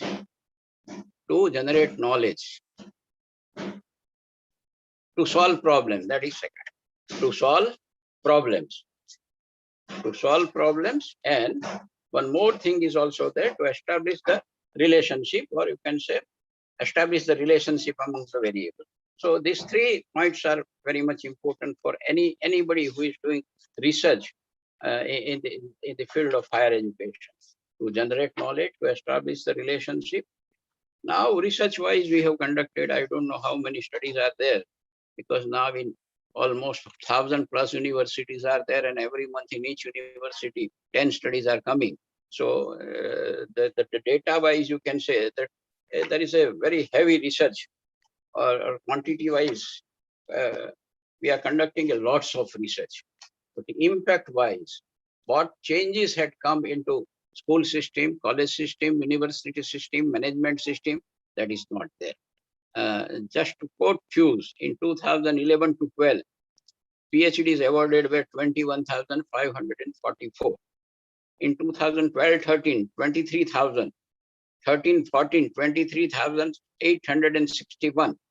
14-15, again it has reduced. How, I don't know. 21,830. 15-16, 24,000. 16-17, 28,000.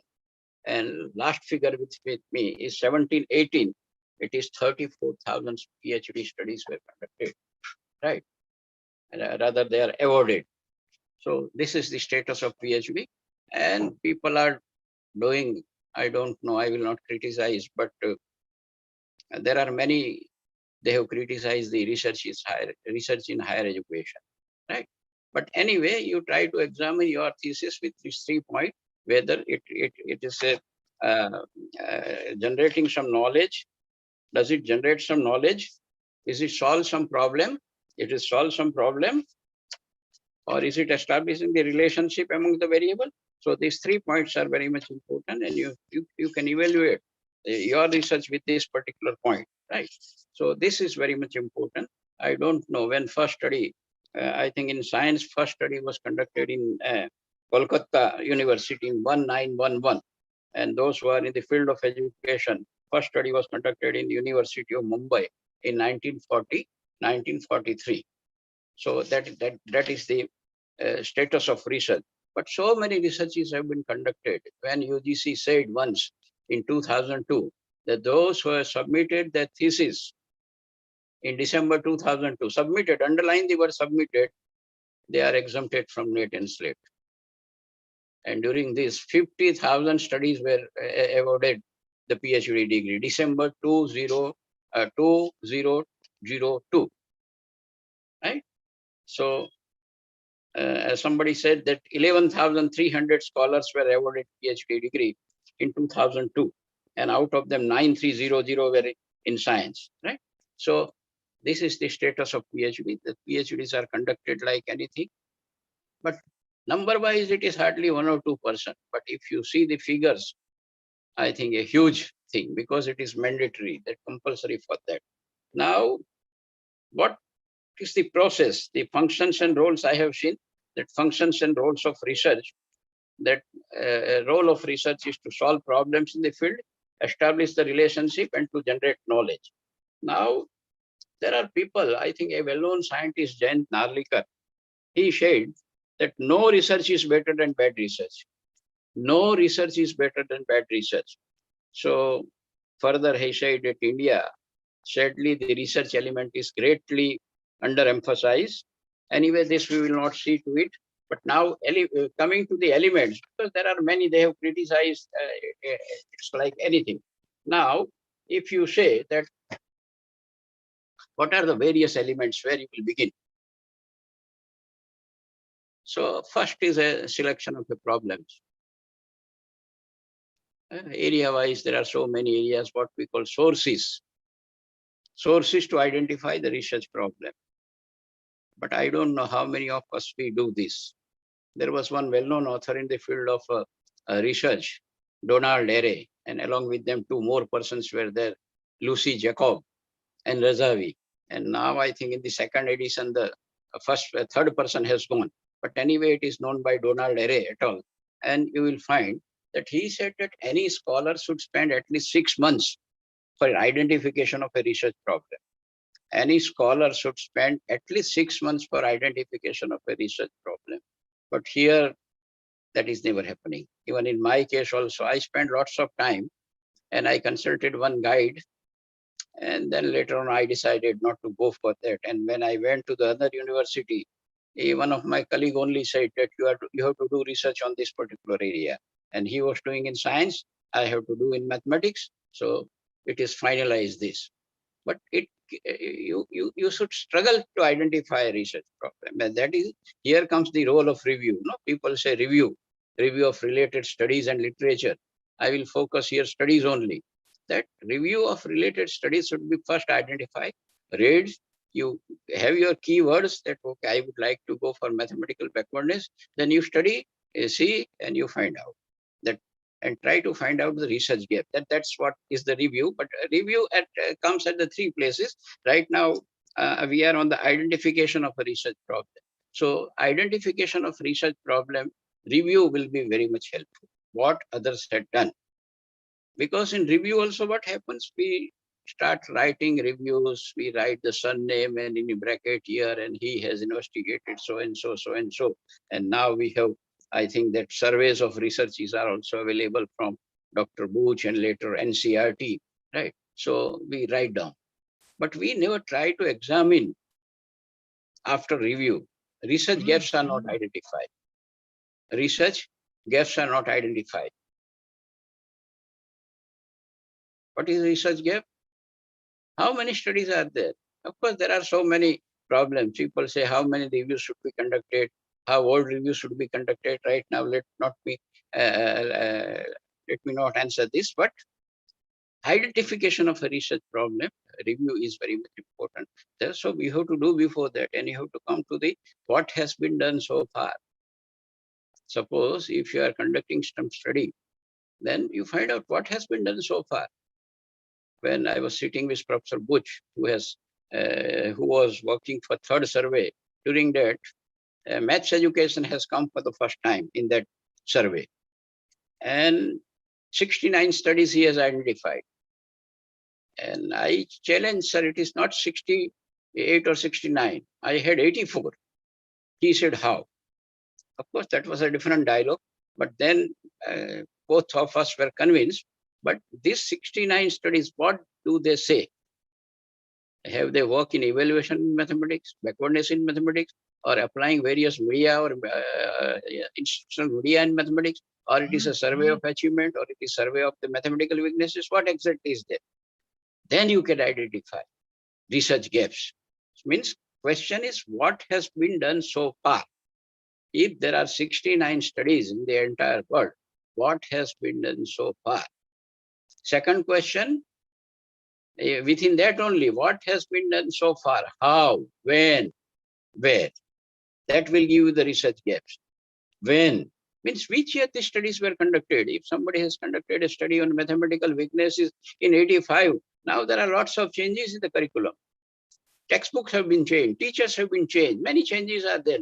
Now, does all these findings hold good? No. Then let me conduct. So that is your rational. That will give answer rational also. When, how they were conducted, whether a major focus is on experimental research or the survey or what else. You find out that, right? Or test construction. And where these studies were conducted. State-wise, geographical also, that it is India, abroad, Gujarat, or university-wise, where these were conducted. So this and how they were conducted. How means the methods of research also, qualitative, quantitative, and which method. So these 4 or 5 questions are very much important when you evaluate the review. So review of related literature, or I will focus on only studies. That's a great element in the research. It plays a significant role to identify a research problem. To identify a research problem. From that, and second question is what needs to be done. First is what has been done so far and what needs to be done. Okay, these are the things. They have not studied this variable. Major focus was primary education only. Nobody has bothered about the university education. So many things like that. Program learning, when third survey was there, educational technology strand report was introduced. And I think out of 125 studies, 70 to 80 studies were in the field of program learning. What is the utility of this program learning? Nothing. I think in this pandemic, those programs are very much important, but we never realized. And many of us have proved that programs are very good. They are significantly better. Statistically also they have found out. Superior to the classroom teacher, conventional method, all other things. But it has never entered. I think after 80s, 85, there are hardly any studies on the program learning. And within program learning, what are the gaps? Everybody focuses on the linear programming. Hardly 2-3 studies are conducted in the field of branching style of the program. Nobody has done that. So these are the research gaps. So what needs to be done? Where is the focus of program learning? So this is from review, and that will give you the idea to identify a research problem. So this is first you identify a research problem. Simultaneously, I also talk about the review as an element of the research. That is very much important. It is number 1 to identify a research problem. Number 2, when you are writing your thesis also, there will be entire chapter on the review, and you will be identifying the research gaps, and conclusions will be there. That how this research has helped me. That is also important. What insight you get out of that, right? Day before, only I was struggling to get the relationship. I had 2 variables. One is the cognitive ability, higher cognitive abilities of the students, and another was the achievement of the students in science. And I wanted to study the relationship. You can also guide me, but this can be done. Here is a X, here is a Y.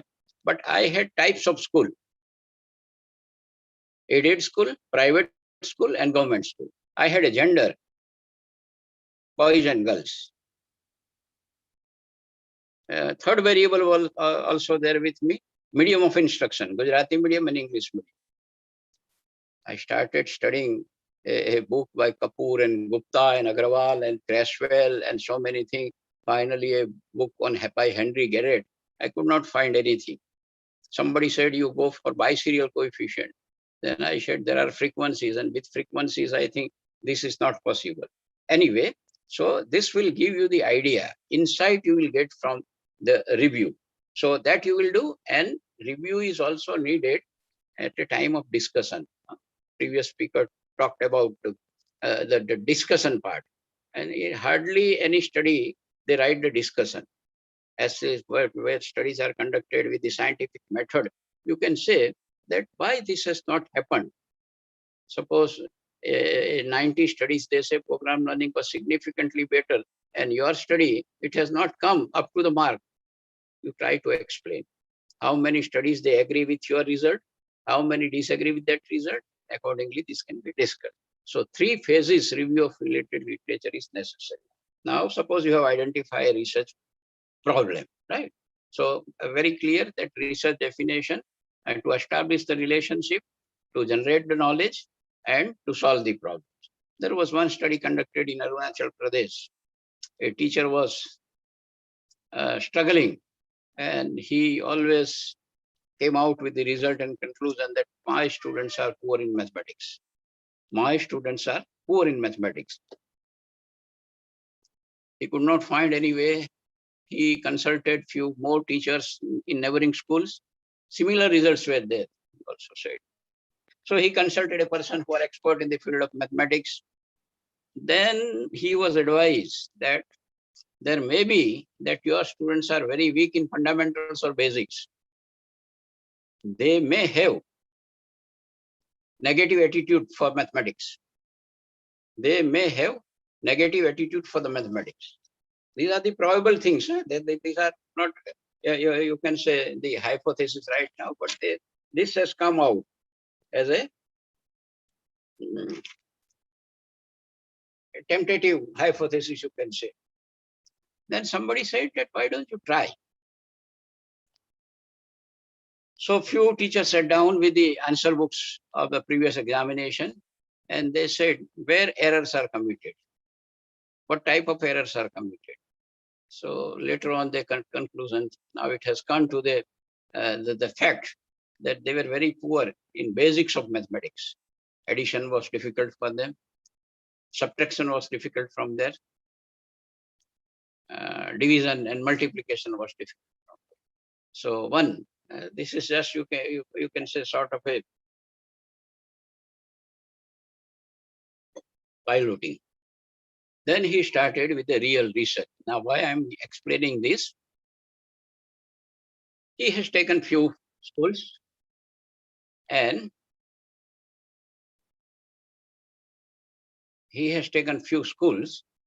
started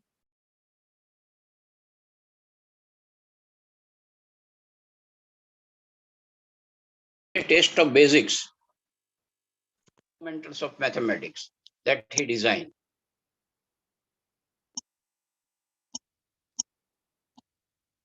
Fundamental of basics. Oh, there is something wrong.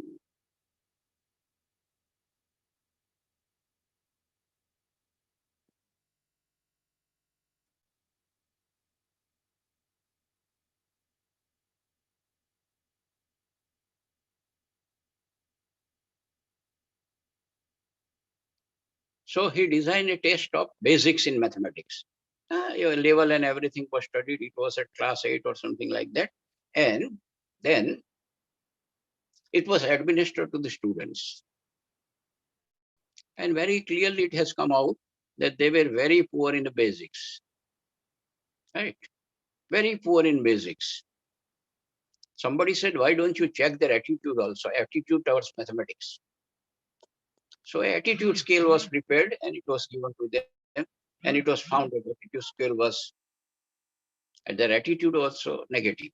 Now what to do? Now I'm explaining the purpose of research along with that first point, research problem.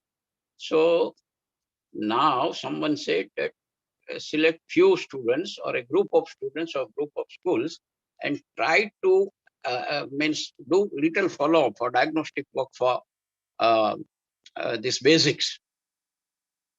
He started doing. Entire experiment was conducted for more than a year. And as soon as the basics, they had come up, means they are coming out, the poor scores in basic, it has increased. Achievement gradually increase. And attitude gradually become positive. So in a way, I will say that it has served all three purposes. It was a PhD study. Later on, it has come out as a book also. But it is serving three purposes of what I said of the research, that it has generated knowledge. It has solved the problem of teachers of mathematics, and it has also established the relationship among the variables. What knowledge it has generated? Of course, it was a applied research only. It was not a fundamental research. It was in a particular part of the Arunachal Pradesh. But it has generated the knowledge that those who are poor in mathematics, essentially they have a negative attitude and they are poor in basics. That is the, how he has solved the problem. Second, how he has solved the problem? After proper diagnosis, a remedial program was given, and it was proved that if they, means you can identify the basics, and if you can remove those errors, they can improve, their achievement increases. So that problem was solved up to a certain extent. And third, it has established the relationship among these three variables. mathematical weaknesses, mathematics achievement, and mathematics attitude towards mathematics. Clearly said that those who are weak in mathematics or those who are getting less score in mathematics, they are essentially have a poor basics, weaknesses, mathematical weaknesses, and have a negativity. And if you remove these basics after proper diagnosis and remedial education, they can increase their achievement and their attitude becomes positive. So that's why I say such a problem is of a great help. Of course, after that, nobody did it. Otherwise, it should be implemented across India in all subjects also, in all subjects. Because I know in mathematics, errors are there, but in languages also errors are there. This is one. So this is research problem. So how to identify a research problem started, and I had also linked it with review. Then again, when you write in a research problem, statement of a problem, that's what we write. People say, what do you mean by topic? Is there any difference between topic and statement? Right. But some people write topic also, but little difference was explained not by any other good author, but there was one author, Stukia, Malhotra and Mehrotra, a book which is not read by many nowadays. So he has tried to clarify it in that. But we will focus in research, no topic business. We will go for restatement of a research problem. An investigation into efficacy of instructional media, program learning material and multimedia in teaching of English to the students of class 9 in relation to certain variables. That's all, statement of a problem. Now, when you write a statement of a problem, there are many things which are not clear. There are many things which are not clear. Other day, a student from management came and she was studying the performance of teaching and non-teaching staff in universities of India. I straight objected to this, that entire university is not your cup of tea for PhD. Within 6 semesters, entire India cannot be covered. She wanted to use the same scale for teaching also and for non-teaching also. Venerable, I do not agree to this. So we need specification of a research problem. This is not used by any book. Either Gay and Aeration has also not used, or Creswell has not so used, or Best has not used, or Tuckman has not used, or Mehran has not also used. They have think, but this is my terminology. What do you mean by specification of a research problem? The problem statement problem is written. Suppose I will write an investigation. Nowadays we don't write investigation also. Study of that we don't write. APA, what edition we professor earlier said. But APA, they say that it is backwardness in mathematics. That's enough. Or you can say efficacy of different instructional media in teaching of English to the students of class 9. Now, what is not clear? Instructional media. You will ask, what is instructional media? Sometimes we write in relation to certain variables. We don't want to specify all variables there. So some people say this is not a good topic. No, I said it's okay. You need to specify the problem further. How? How to specify this problem further? You try to write down the objectives of the study. You try to write down the objectives of the study. So, because first thing which is not clear is instructional media. Second thing, efficacy. How you will measure the efficacy of this thing? And you have written certain variables. So these things are not clear. And it may not be clear also. So you now try to specify a problem. And you specify a problem in this, now in elements within the research problem, first is objective. I don't say it is first only. You can write hypothesis first, I have no objection. Then you write hypothesis. Then you write definitions, right? Or specification of variable. And then you write delimitation. Then your problem is clearly stated, specified. specification of a research problem. The moment you start writing objectives to study the effect of or efficacy of program learning material over traditional method of teaching mathematics in class 9th or English, whatever it may be. So one thing is clear, you have written different instructional media in the title. Now, when you wrote first objective, it gives an idea that one thing you are studying is PLM. One media will be PLM. And along with that, you are comparing with the traditional or so-called conventional method. Second, you write to study the efficacy of multimedia approach over traditional method of teaching. Multimedia approach over traditional method of teaching. So now here comes the multimedia. Second, instructional media, which in statement, if you write, I know in Tamil Nadu only, I should not quote now, but I have seen a problem where I think so many things were written that it is like a half a page about the problem only. Right now, I will not be able to search for it, but otherwise it was like that. That so many things they have written. There were dozen of variables, and all dozen variables were written in that Tamil Nadu board, and mathematics and maths aptitude and so many things. So here, objectives you have started writing. PLM, now you say that second, multimedia or traditional method of teaching. So traditional method of teaching is a reference point with whom we are comparing. So, and PLM is one media, multimedia is another. Then you say that some visual projection material you have developed. Then compare with that. So when objectives are written, it is clear that what is multimedia. Then you can write hypothesis, how to write hypothesis. There are problems and problems. Some people say we should go for a null hypothesis. Some people say we should go for a research hypothesis, but debate is still going on. There are ways and means to write, right? Let us not enter to that. But here now, when you have written the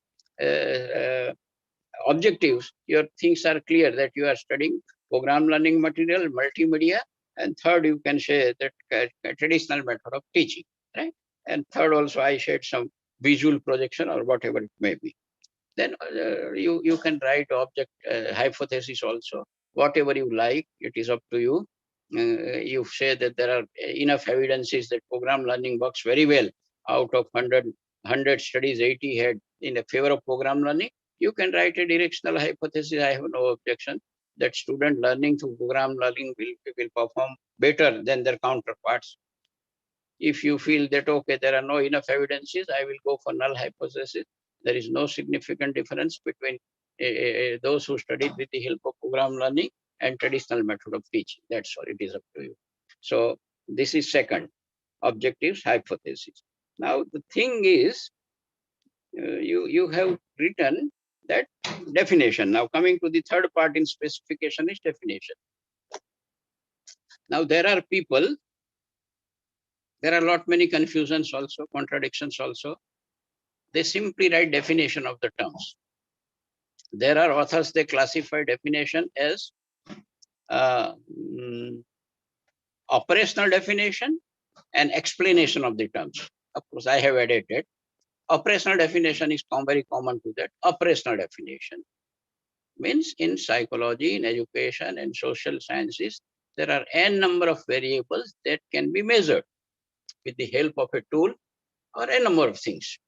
So here, suppose you want to measure the efficacy. How will you measure?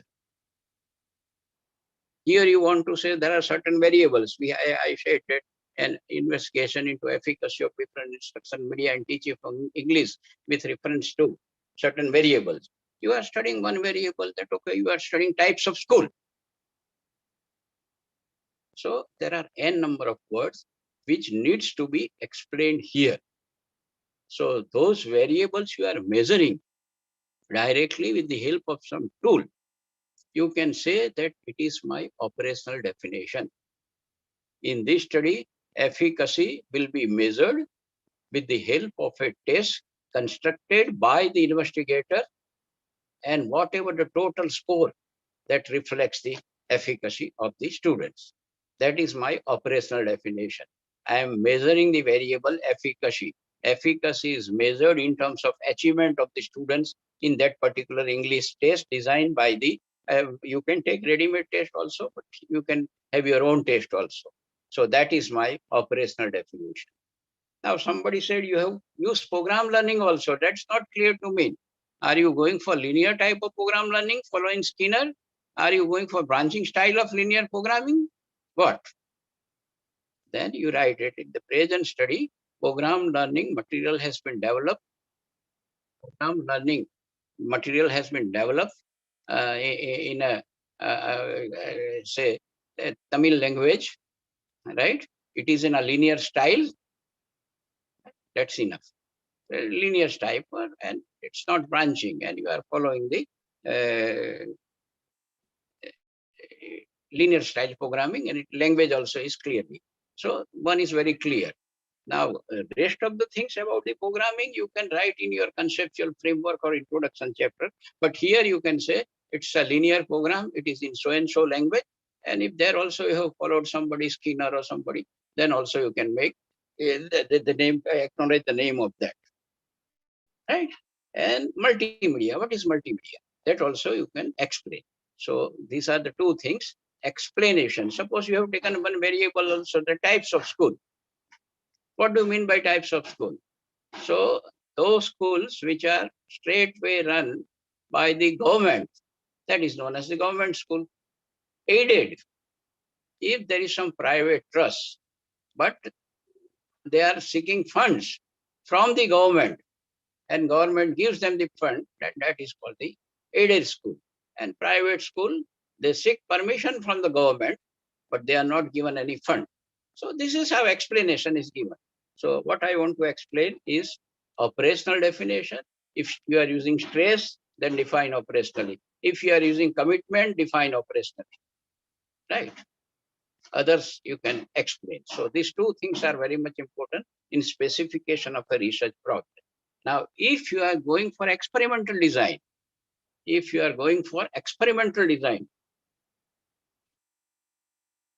then you should specify what is the dependent variable, what is independent variable, what is dependent variable, and what is independent variable, which variables you want to control. And probably there are some intervening variables or extraneous variables. So that also you should take into cognition, right? So try to write down that. That is also specification of a variables, right? And then last part is delimitation. There are differences. Limitation is very broad term. And delimitation means within your selected some population where you are not able to reach. You say, I have taken schools from so-and-so district. But have you taken all schools? Say it is only for English medium schools. Okay. And that should not be written in your title. If title you have specified, because title, how many things you would like to involve? So would you like to involve program learning also? Would you like to involve multimedia also? Would you like to involve certain variables, mean types of school? Then the problem will not look a very, very decent way. So you have stated that, okay, an investigation into efficacy of different instructional media in teaching for English to the students of class 9 in relation to certain variables. So class 9th you have clearly written, so don't write in delimitation that the study is delimited to class 9th only. No, that is absolute, because that is clearly stated. But you have not specified the medium in the title. So you write that present study will be conducted only with the Gujarati medium, Gujarati medium schools or the English medium school, whatever it may be, or Tamil schools. That is not specified in the statement of a problem, remember. Right? Third, you can say that which syllabus, then you get those schools which are under the board, Tamil Nadu Board of Secondary Education, those schools are selected. So that gives that your findings, whenever the findings will come, they cannot apply to these things.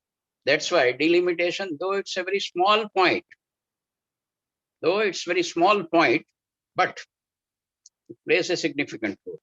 That's why it should be taken seriously.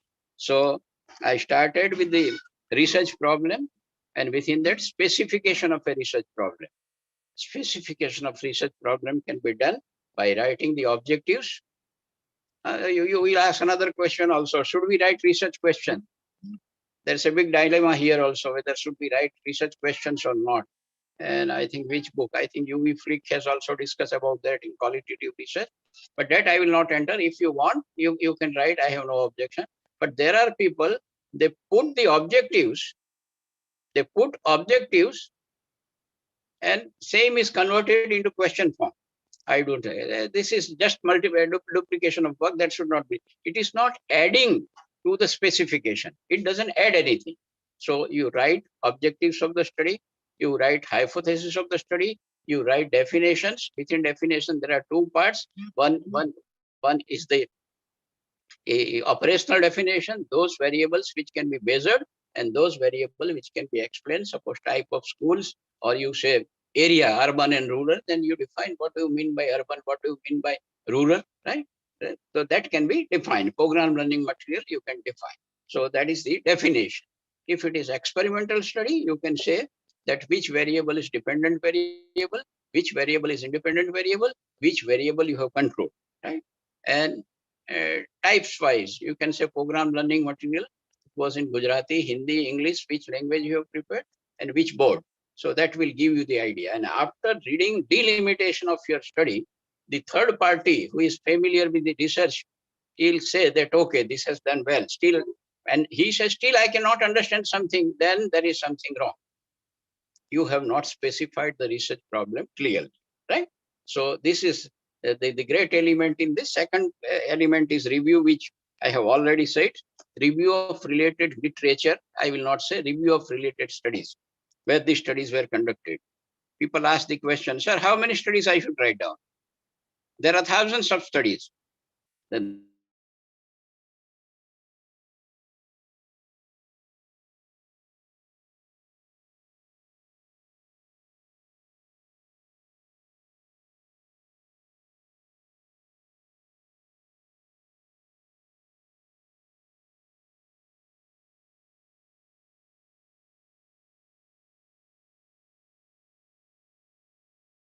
the branching child program, what is the result? So that is how you can do it. So not much thing, but try to identify research gaps. Don't write that Kothari said this, Jacob said this, Roosevelt said this, and then you put a full point. No. After all your studies, you classified. Some people say that this can be classified, studies conducted abroad, studies conducted. But some of the supervisors, they say there is nothing abroad and nothing. You can write the research is research. You can write in a chronological order. That's all, nothing more than that. Right? And that, but at the end, you should try to identify some research gaps. For that, I have asked you to question what has been done so far and what needs to be done.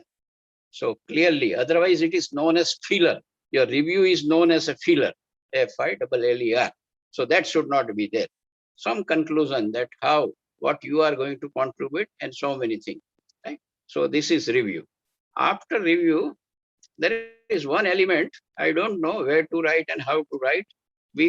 There are, I think one university write 3 points: importance of the study, significance of the study, and need of the study. I am absolutely against this. You write only one.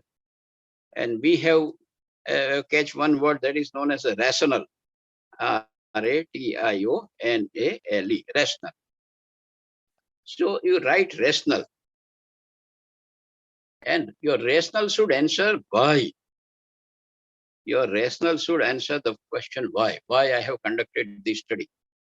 And for that, the questions which I ask, what has been done so far? And what needs to be done? That should answer. I have selected particular districts. Say I said selected for somebody conducted a study on total literacy and Ernakulam was studied, a district was studied. Why Ernakulam was taken? I have taken only 9 standards for this. Why 9 standard has been taken? Why program learning has been taken. So such things can be justified properly, and here review can be taken into consideration, review of related studies. And then you finally come to conclusion, rational why you are conducting this particular study, right? So this is almost covers the part. Now, third, you go to methods and methodology.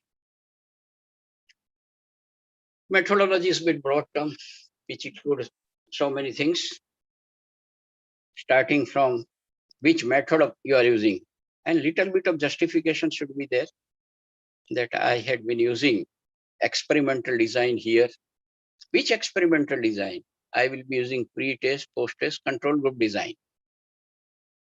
Now here we need one group to be dealt with program learning, another with multimedia, right? And third will be with say conventional method of teaching or traditional method of teaching. That you have already explained in your chapter 1 or in specification of research problem. So you are using experimental method and little bit details of experimental, but don't write the theories.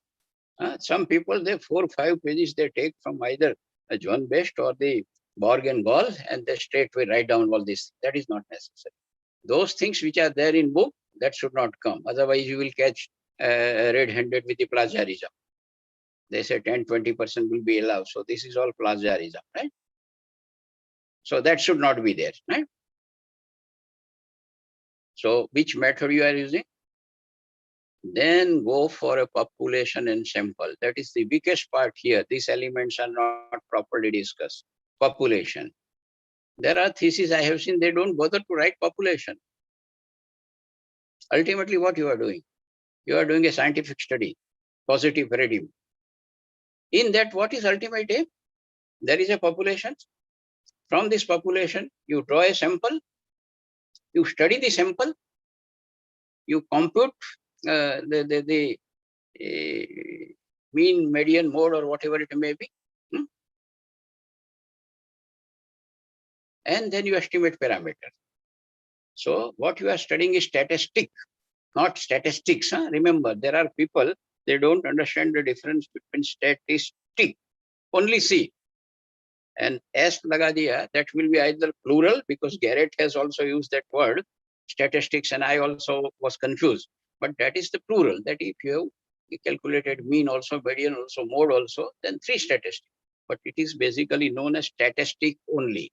So from population, you draw a sample, you study that sample, and you come to a point which is known as statistic. Statistics as a subject, it's a science of estimates and probability and so many things, right?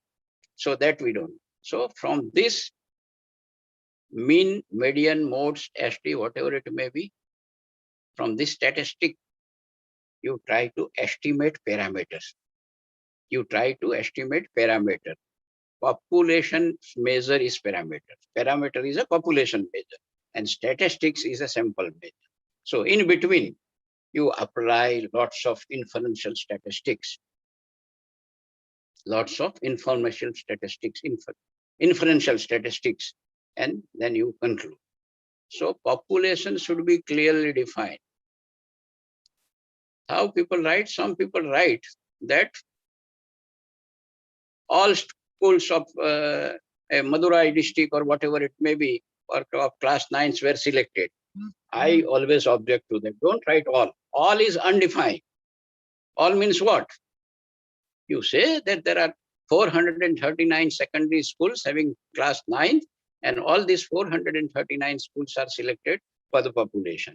If students are there, you say all students of 9th standard, and write figure also, that there are in these schools, there are approximately 5,000 students. Don't write approximately, use some the website of the schools or the district education officer and come to the clear point, clear number, but don't write all. I'm against this, and I have read also, but still I could not find out, but there was one author, he said that we should write clearly define this. And one of the author who has written a book in Gujarati, Shah, he has also said that. Cochrane was the English author. You should clearly define population. Population for the present study is the students of class 9th in Madurai district. There are 439 schools and approximately 5,000 students are there. So all 5,000 students will constitute the population for the present study, right? That is your population. And from that now, so population should be clearly written. My experience of examining, at least I have examined 215 PhD thesis oblique ICSR projects. I have seen that people are silent about population and for whom you want to infer. So absolutely, if people are getting the degrees, there is nothing because PhD result is 100%. That's the sad part of it. PhD result is almost 100%. Hardly there is any rejection or anything. Anyways, okay, so sample. Now, how you have drawn the sample? How you have drawn the sample? Probability sampling design, non-probability sampling design. If it is probability, how? You have gone for randomization. If it is randomization, have you gone for a lottery method? Or have you gone for the use of random number tables? Probability means chances of being selections are equal and independent. So then second is stratification. Stratified sampling. Some people, they write stratified random sampling. And it is stratified.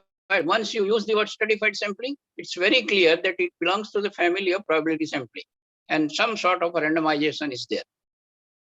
So majority of the researchers commit mistake here in this element of writing research, that is sampling and stratification. They say in the present study, stratification was used for selection of sample. No, I don't agree. You say how stratification was done. Suppose you want to study, you are a teacher in commerce, and you want to study the problems faced by first year commerce students in Madurai district or any district or Chennai district. Then what type of students are there? You will say, I will first divide them into boys and girls, boys and girls. So one stratification. Second, I will use urban and rural. And third, I will use those who have studied in regional medium or a vernacular medium and English medium. So this is how stratification is done. First, boys and girls. Now, if there are 10,000 students, then you have to write the size also. That is my humble request that we should write 10,000. Then if you have divided into boys and girls, again write how many boys are there. That okay, 6,000 boys are there, and 4,000 girls are there. Within boys, rural, how many of them are rural? How? So every stage you write this, and finally, when you will go to that first of all, boys and girls, within boys, urban and rural, and within urban, you will have English medium and regional medium. So 1, 2, 3, 4, 5, 6, 7, 8. 8 strata will be there. And in each strata, you have to write the size. And from that, you have to select required number randomly. There are two things. You can go by proportionate sampling also, or you can go by constant sampling also. Let us not enter to that, but this is what is not clearly written. Population should be clearly specified, sample with a technique that here stratification was done. And how stratification? Don't show the separate table of boys and girls. Don't show the separate table of English and Gujarati. I want within a single table, 10,000 boys, girls, urban, rural, English medium, Tamil medium, whatever it may be. This should be clearly done. But nobody does this. And then also they are passing. That is the sad part of our system. So you are clear that population and sample is clearly done. Then another element we are coming is the tools of the research. Which tool?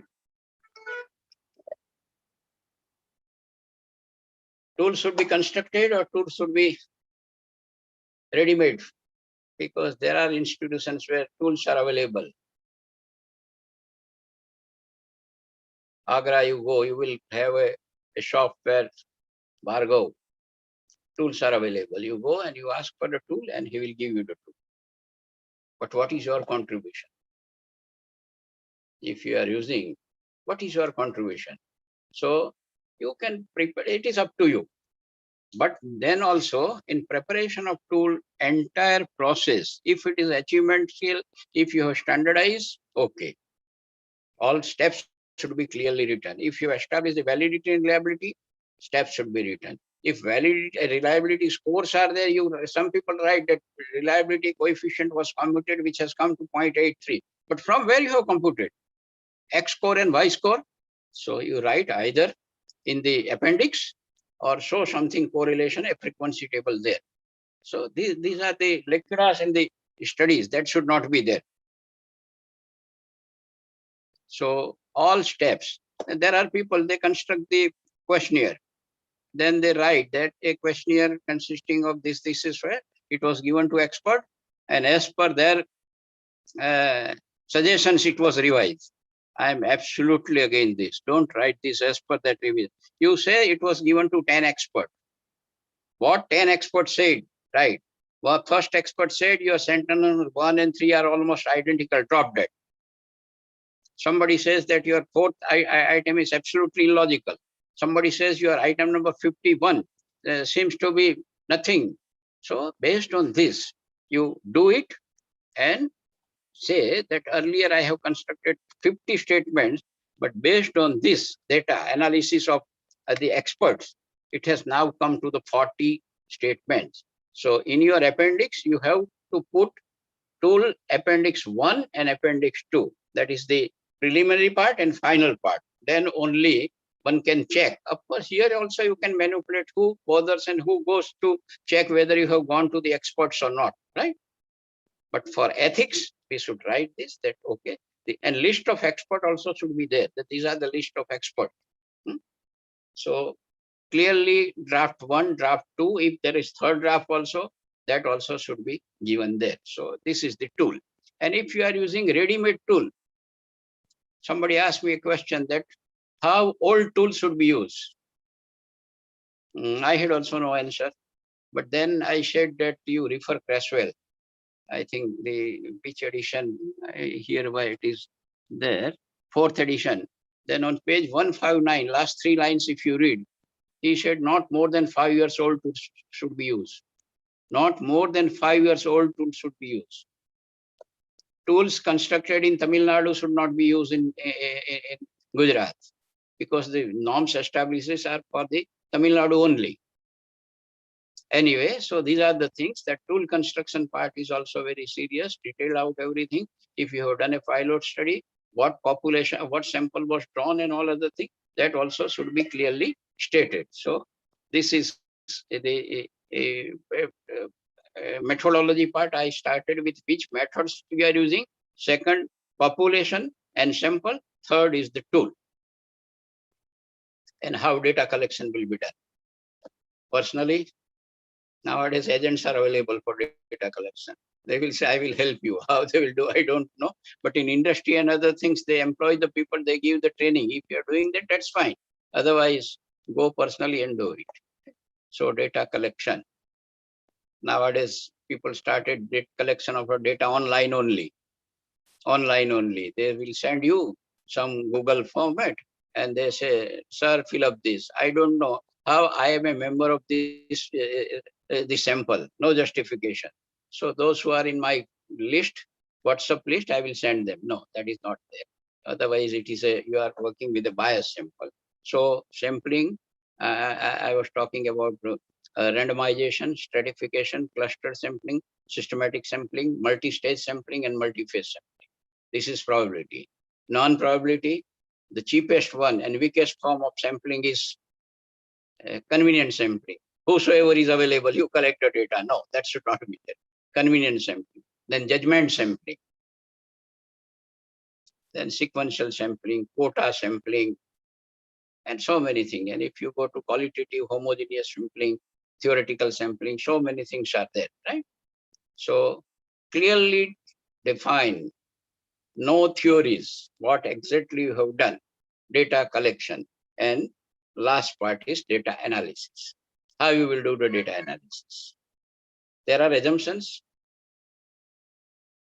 I told you, no, I wanted to study the correlation between two variables and with respect to certain other variables, also types of school, gender, and medium of instruction. I was not able to do. Somebody said that why don't you go for biserial coefficient? I studied that biserial coefficient goes to non-parametric statistics. I had been using parametric. What to do? So there are certain assumptions. That what type of data you are having. Do you have a nominal data?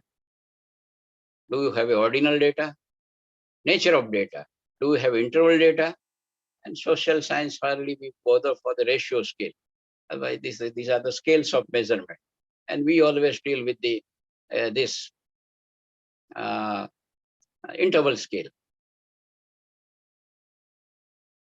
So randomization followed, whether the homogeneity is checked or not. So there are certain assumptions for applying parametric and for applying non-parametric also. So that should also be clearly stated. That should also be clearly stated. And then try to analyze the thing. Right? That is data analysis. Then write findings and conclusions, and then suggestions. So these are the elements of the research. Of course, I started a little late, but if there are any suggestions, queries on my lecture, I think we can take 5-10 minutes because we begin a little late. So if it is permitted by Shailina and Jai Prakash, I think we can take 1 or 2. Yes, sir. Participants can post your questions in the chat box.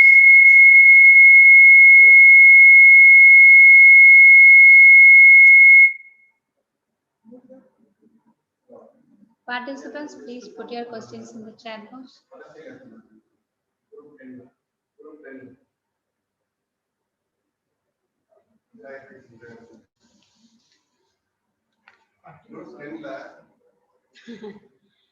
They want to continue, sir.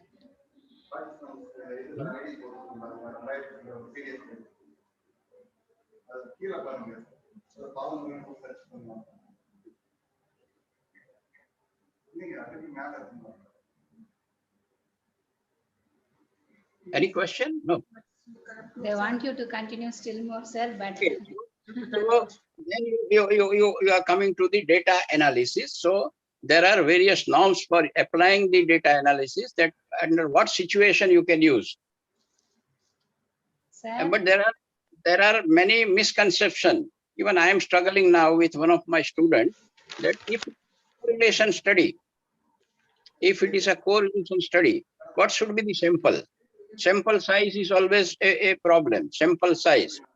People ask that what should be the sample? And there is a joke going on in India about a sample. Oh, what are you doing? Are you doing masters? Okay, take 200. Are you doing MPhil? Take 500. And are you taking PhD? Then take 1,000. No, that is not there. That is not there. In between, one question has also come that whether qualitative is important or quantitative is important. It is up to you. It is up to the purpose. It is up to your purpose, what you wanted to do. Suppose you wanted to study, then I will come back to my original, but I read one question that qualitative or quantitative, it depends upon the nature of study. You want to study that there is one institution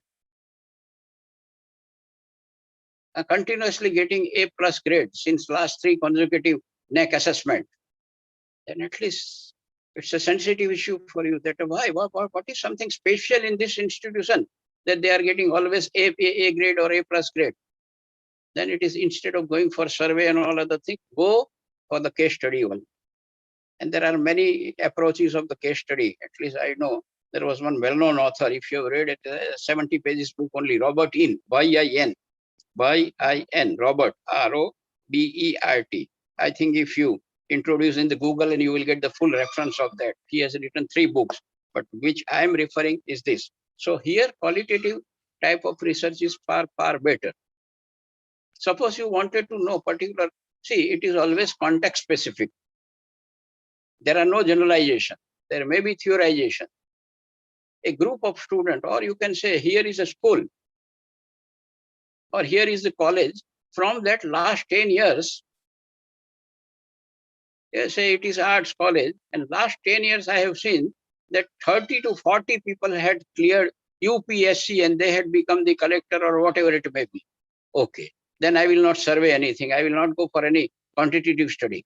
Let me go for a qualitative study. And there are methodologies and available now. Creswell has also a book, Mixed Method and Qualitative Research, and UV Flick is absolutely with that. So in that context, qualitative is far better. That what is something special in this college that last 10 years, 20 to 30 students could go to the, they have cleared UPSC. Right? So here qualitative is better. So it is not a comparison. It depends upon the what type of things we had come. Qualitative is quite old, but in India it has entered, I think, if I say recently, that is not so true. But if you refer John Best, he has introduced, I think in which edition, a chapter on qualitative research. Within that also, he has based his knowledge on Patton. Patton is one. Patton's book was in 1990. So it is there. I studied one problem about the qualitative research in 81 also. So it is there. But more exploration has now started about the qualitative research now. But then there is no clarity also. People are using mixed method, but there are certain assumptions, then only you can use the mixed method. So qualitative or quantitative, it is up to you what type of you want to go for a case study. That here are the, here is the university, it is always top. You can go for a case study. You can say that this many UPSC people had exam cleared.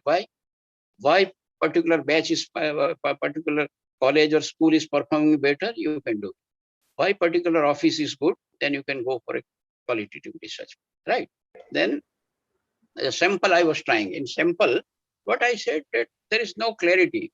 If it is a correlation research, I think if you take sample of 10, then your 0.8 correlation also will be not significant.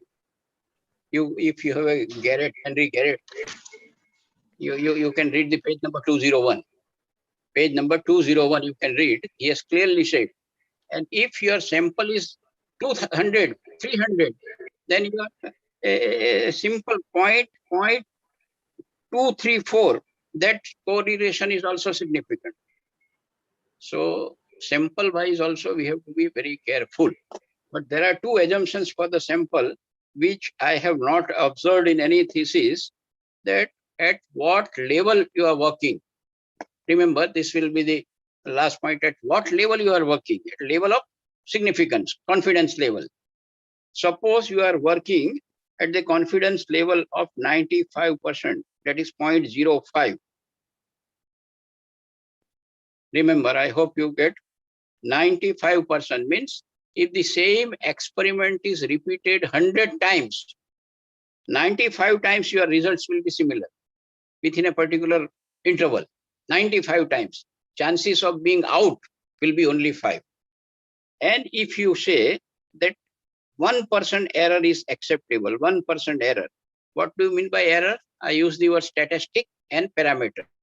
So in estimation from statistic to parameter, 1% error is acceptable and you are working at the 95% level of confidence, that is 0.5 level significance. Then sample required. I think you require to refer a book of Cochrane only, and that will give you idea. 386 sample is required. Of course, here also some technical things are there because standard deviation is assumed. So 386 sample is required. Now you say, okay, no, I will like to have only 99%, that is 0.01 level. I want to work at a 0.01 level. And I want only 0.5% error. Your straightway your sample will go to more than 2,400. Earlier it was 386, but now I think it is 2,400 and something. So this we never follow. Nobody bothers even. And how many of know this, that is also a problem. So this thing should be clearly taken care of while selecting the sample. Right. So that is the sampling part, little more detail I said. Any other question was there? If you can show me.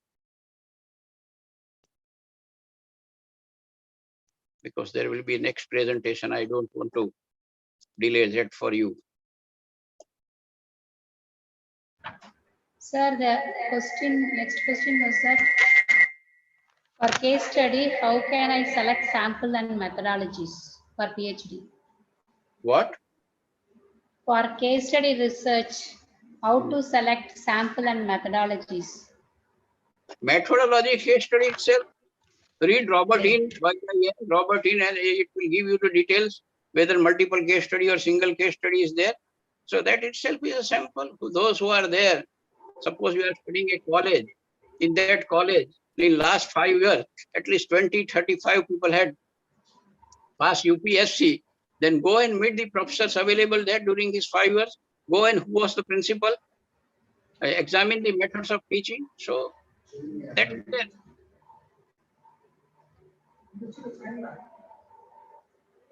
Okay, sir. What is the next question is? What is the difference between extensive and intensive review of related literature?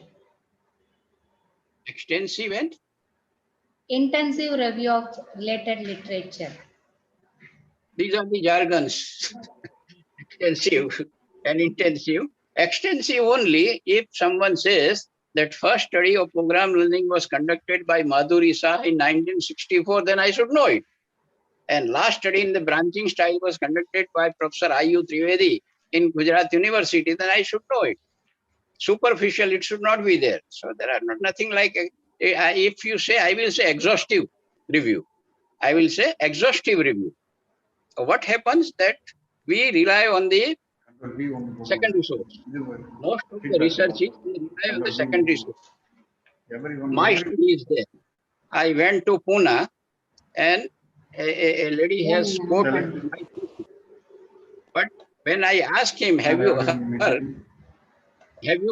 referred my study? She said, no.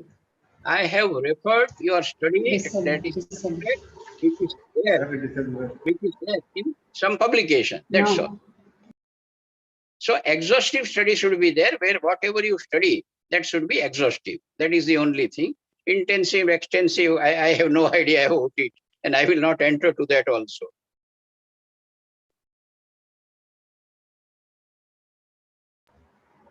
Shall we conclude the session, sir? Okay. Okay, sir. Thank you, sir, for sharing your experience regarding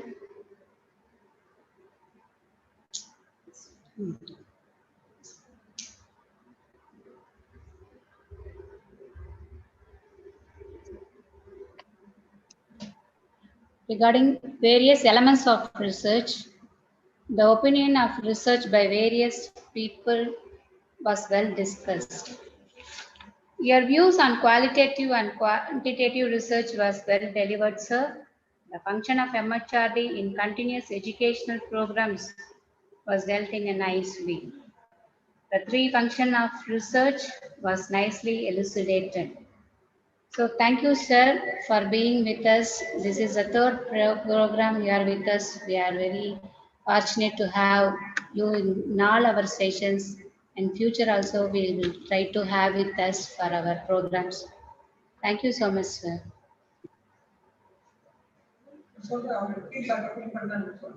Thank you, sir. Participants, you can fill up your feedback that is posted in the chat box.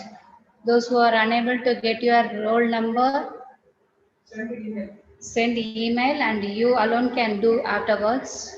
Participants, those who could not fill up their roll number or ID number can send a mail that is posted in the WhatsApp group so that you can post your form afterwards. Others can do it now, please. Those who are watching in YouTube also will be receiving your feedback link, I think, attendance link. Please check it.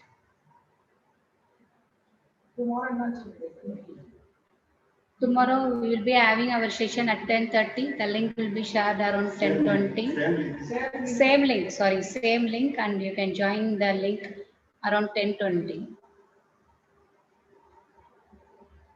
Thank you. Thank you all.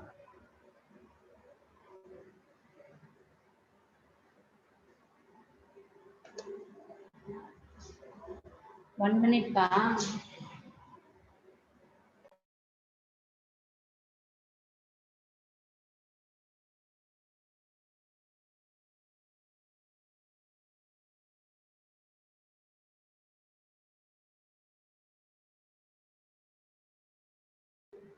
So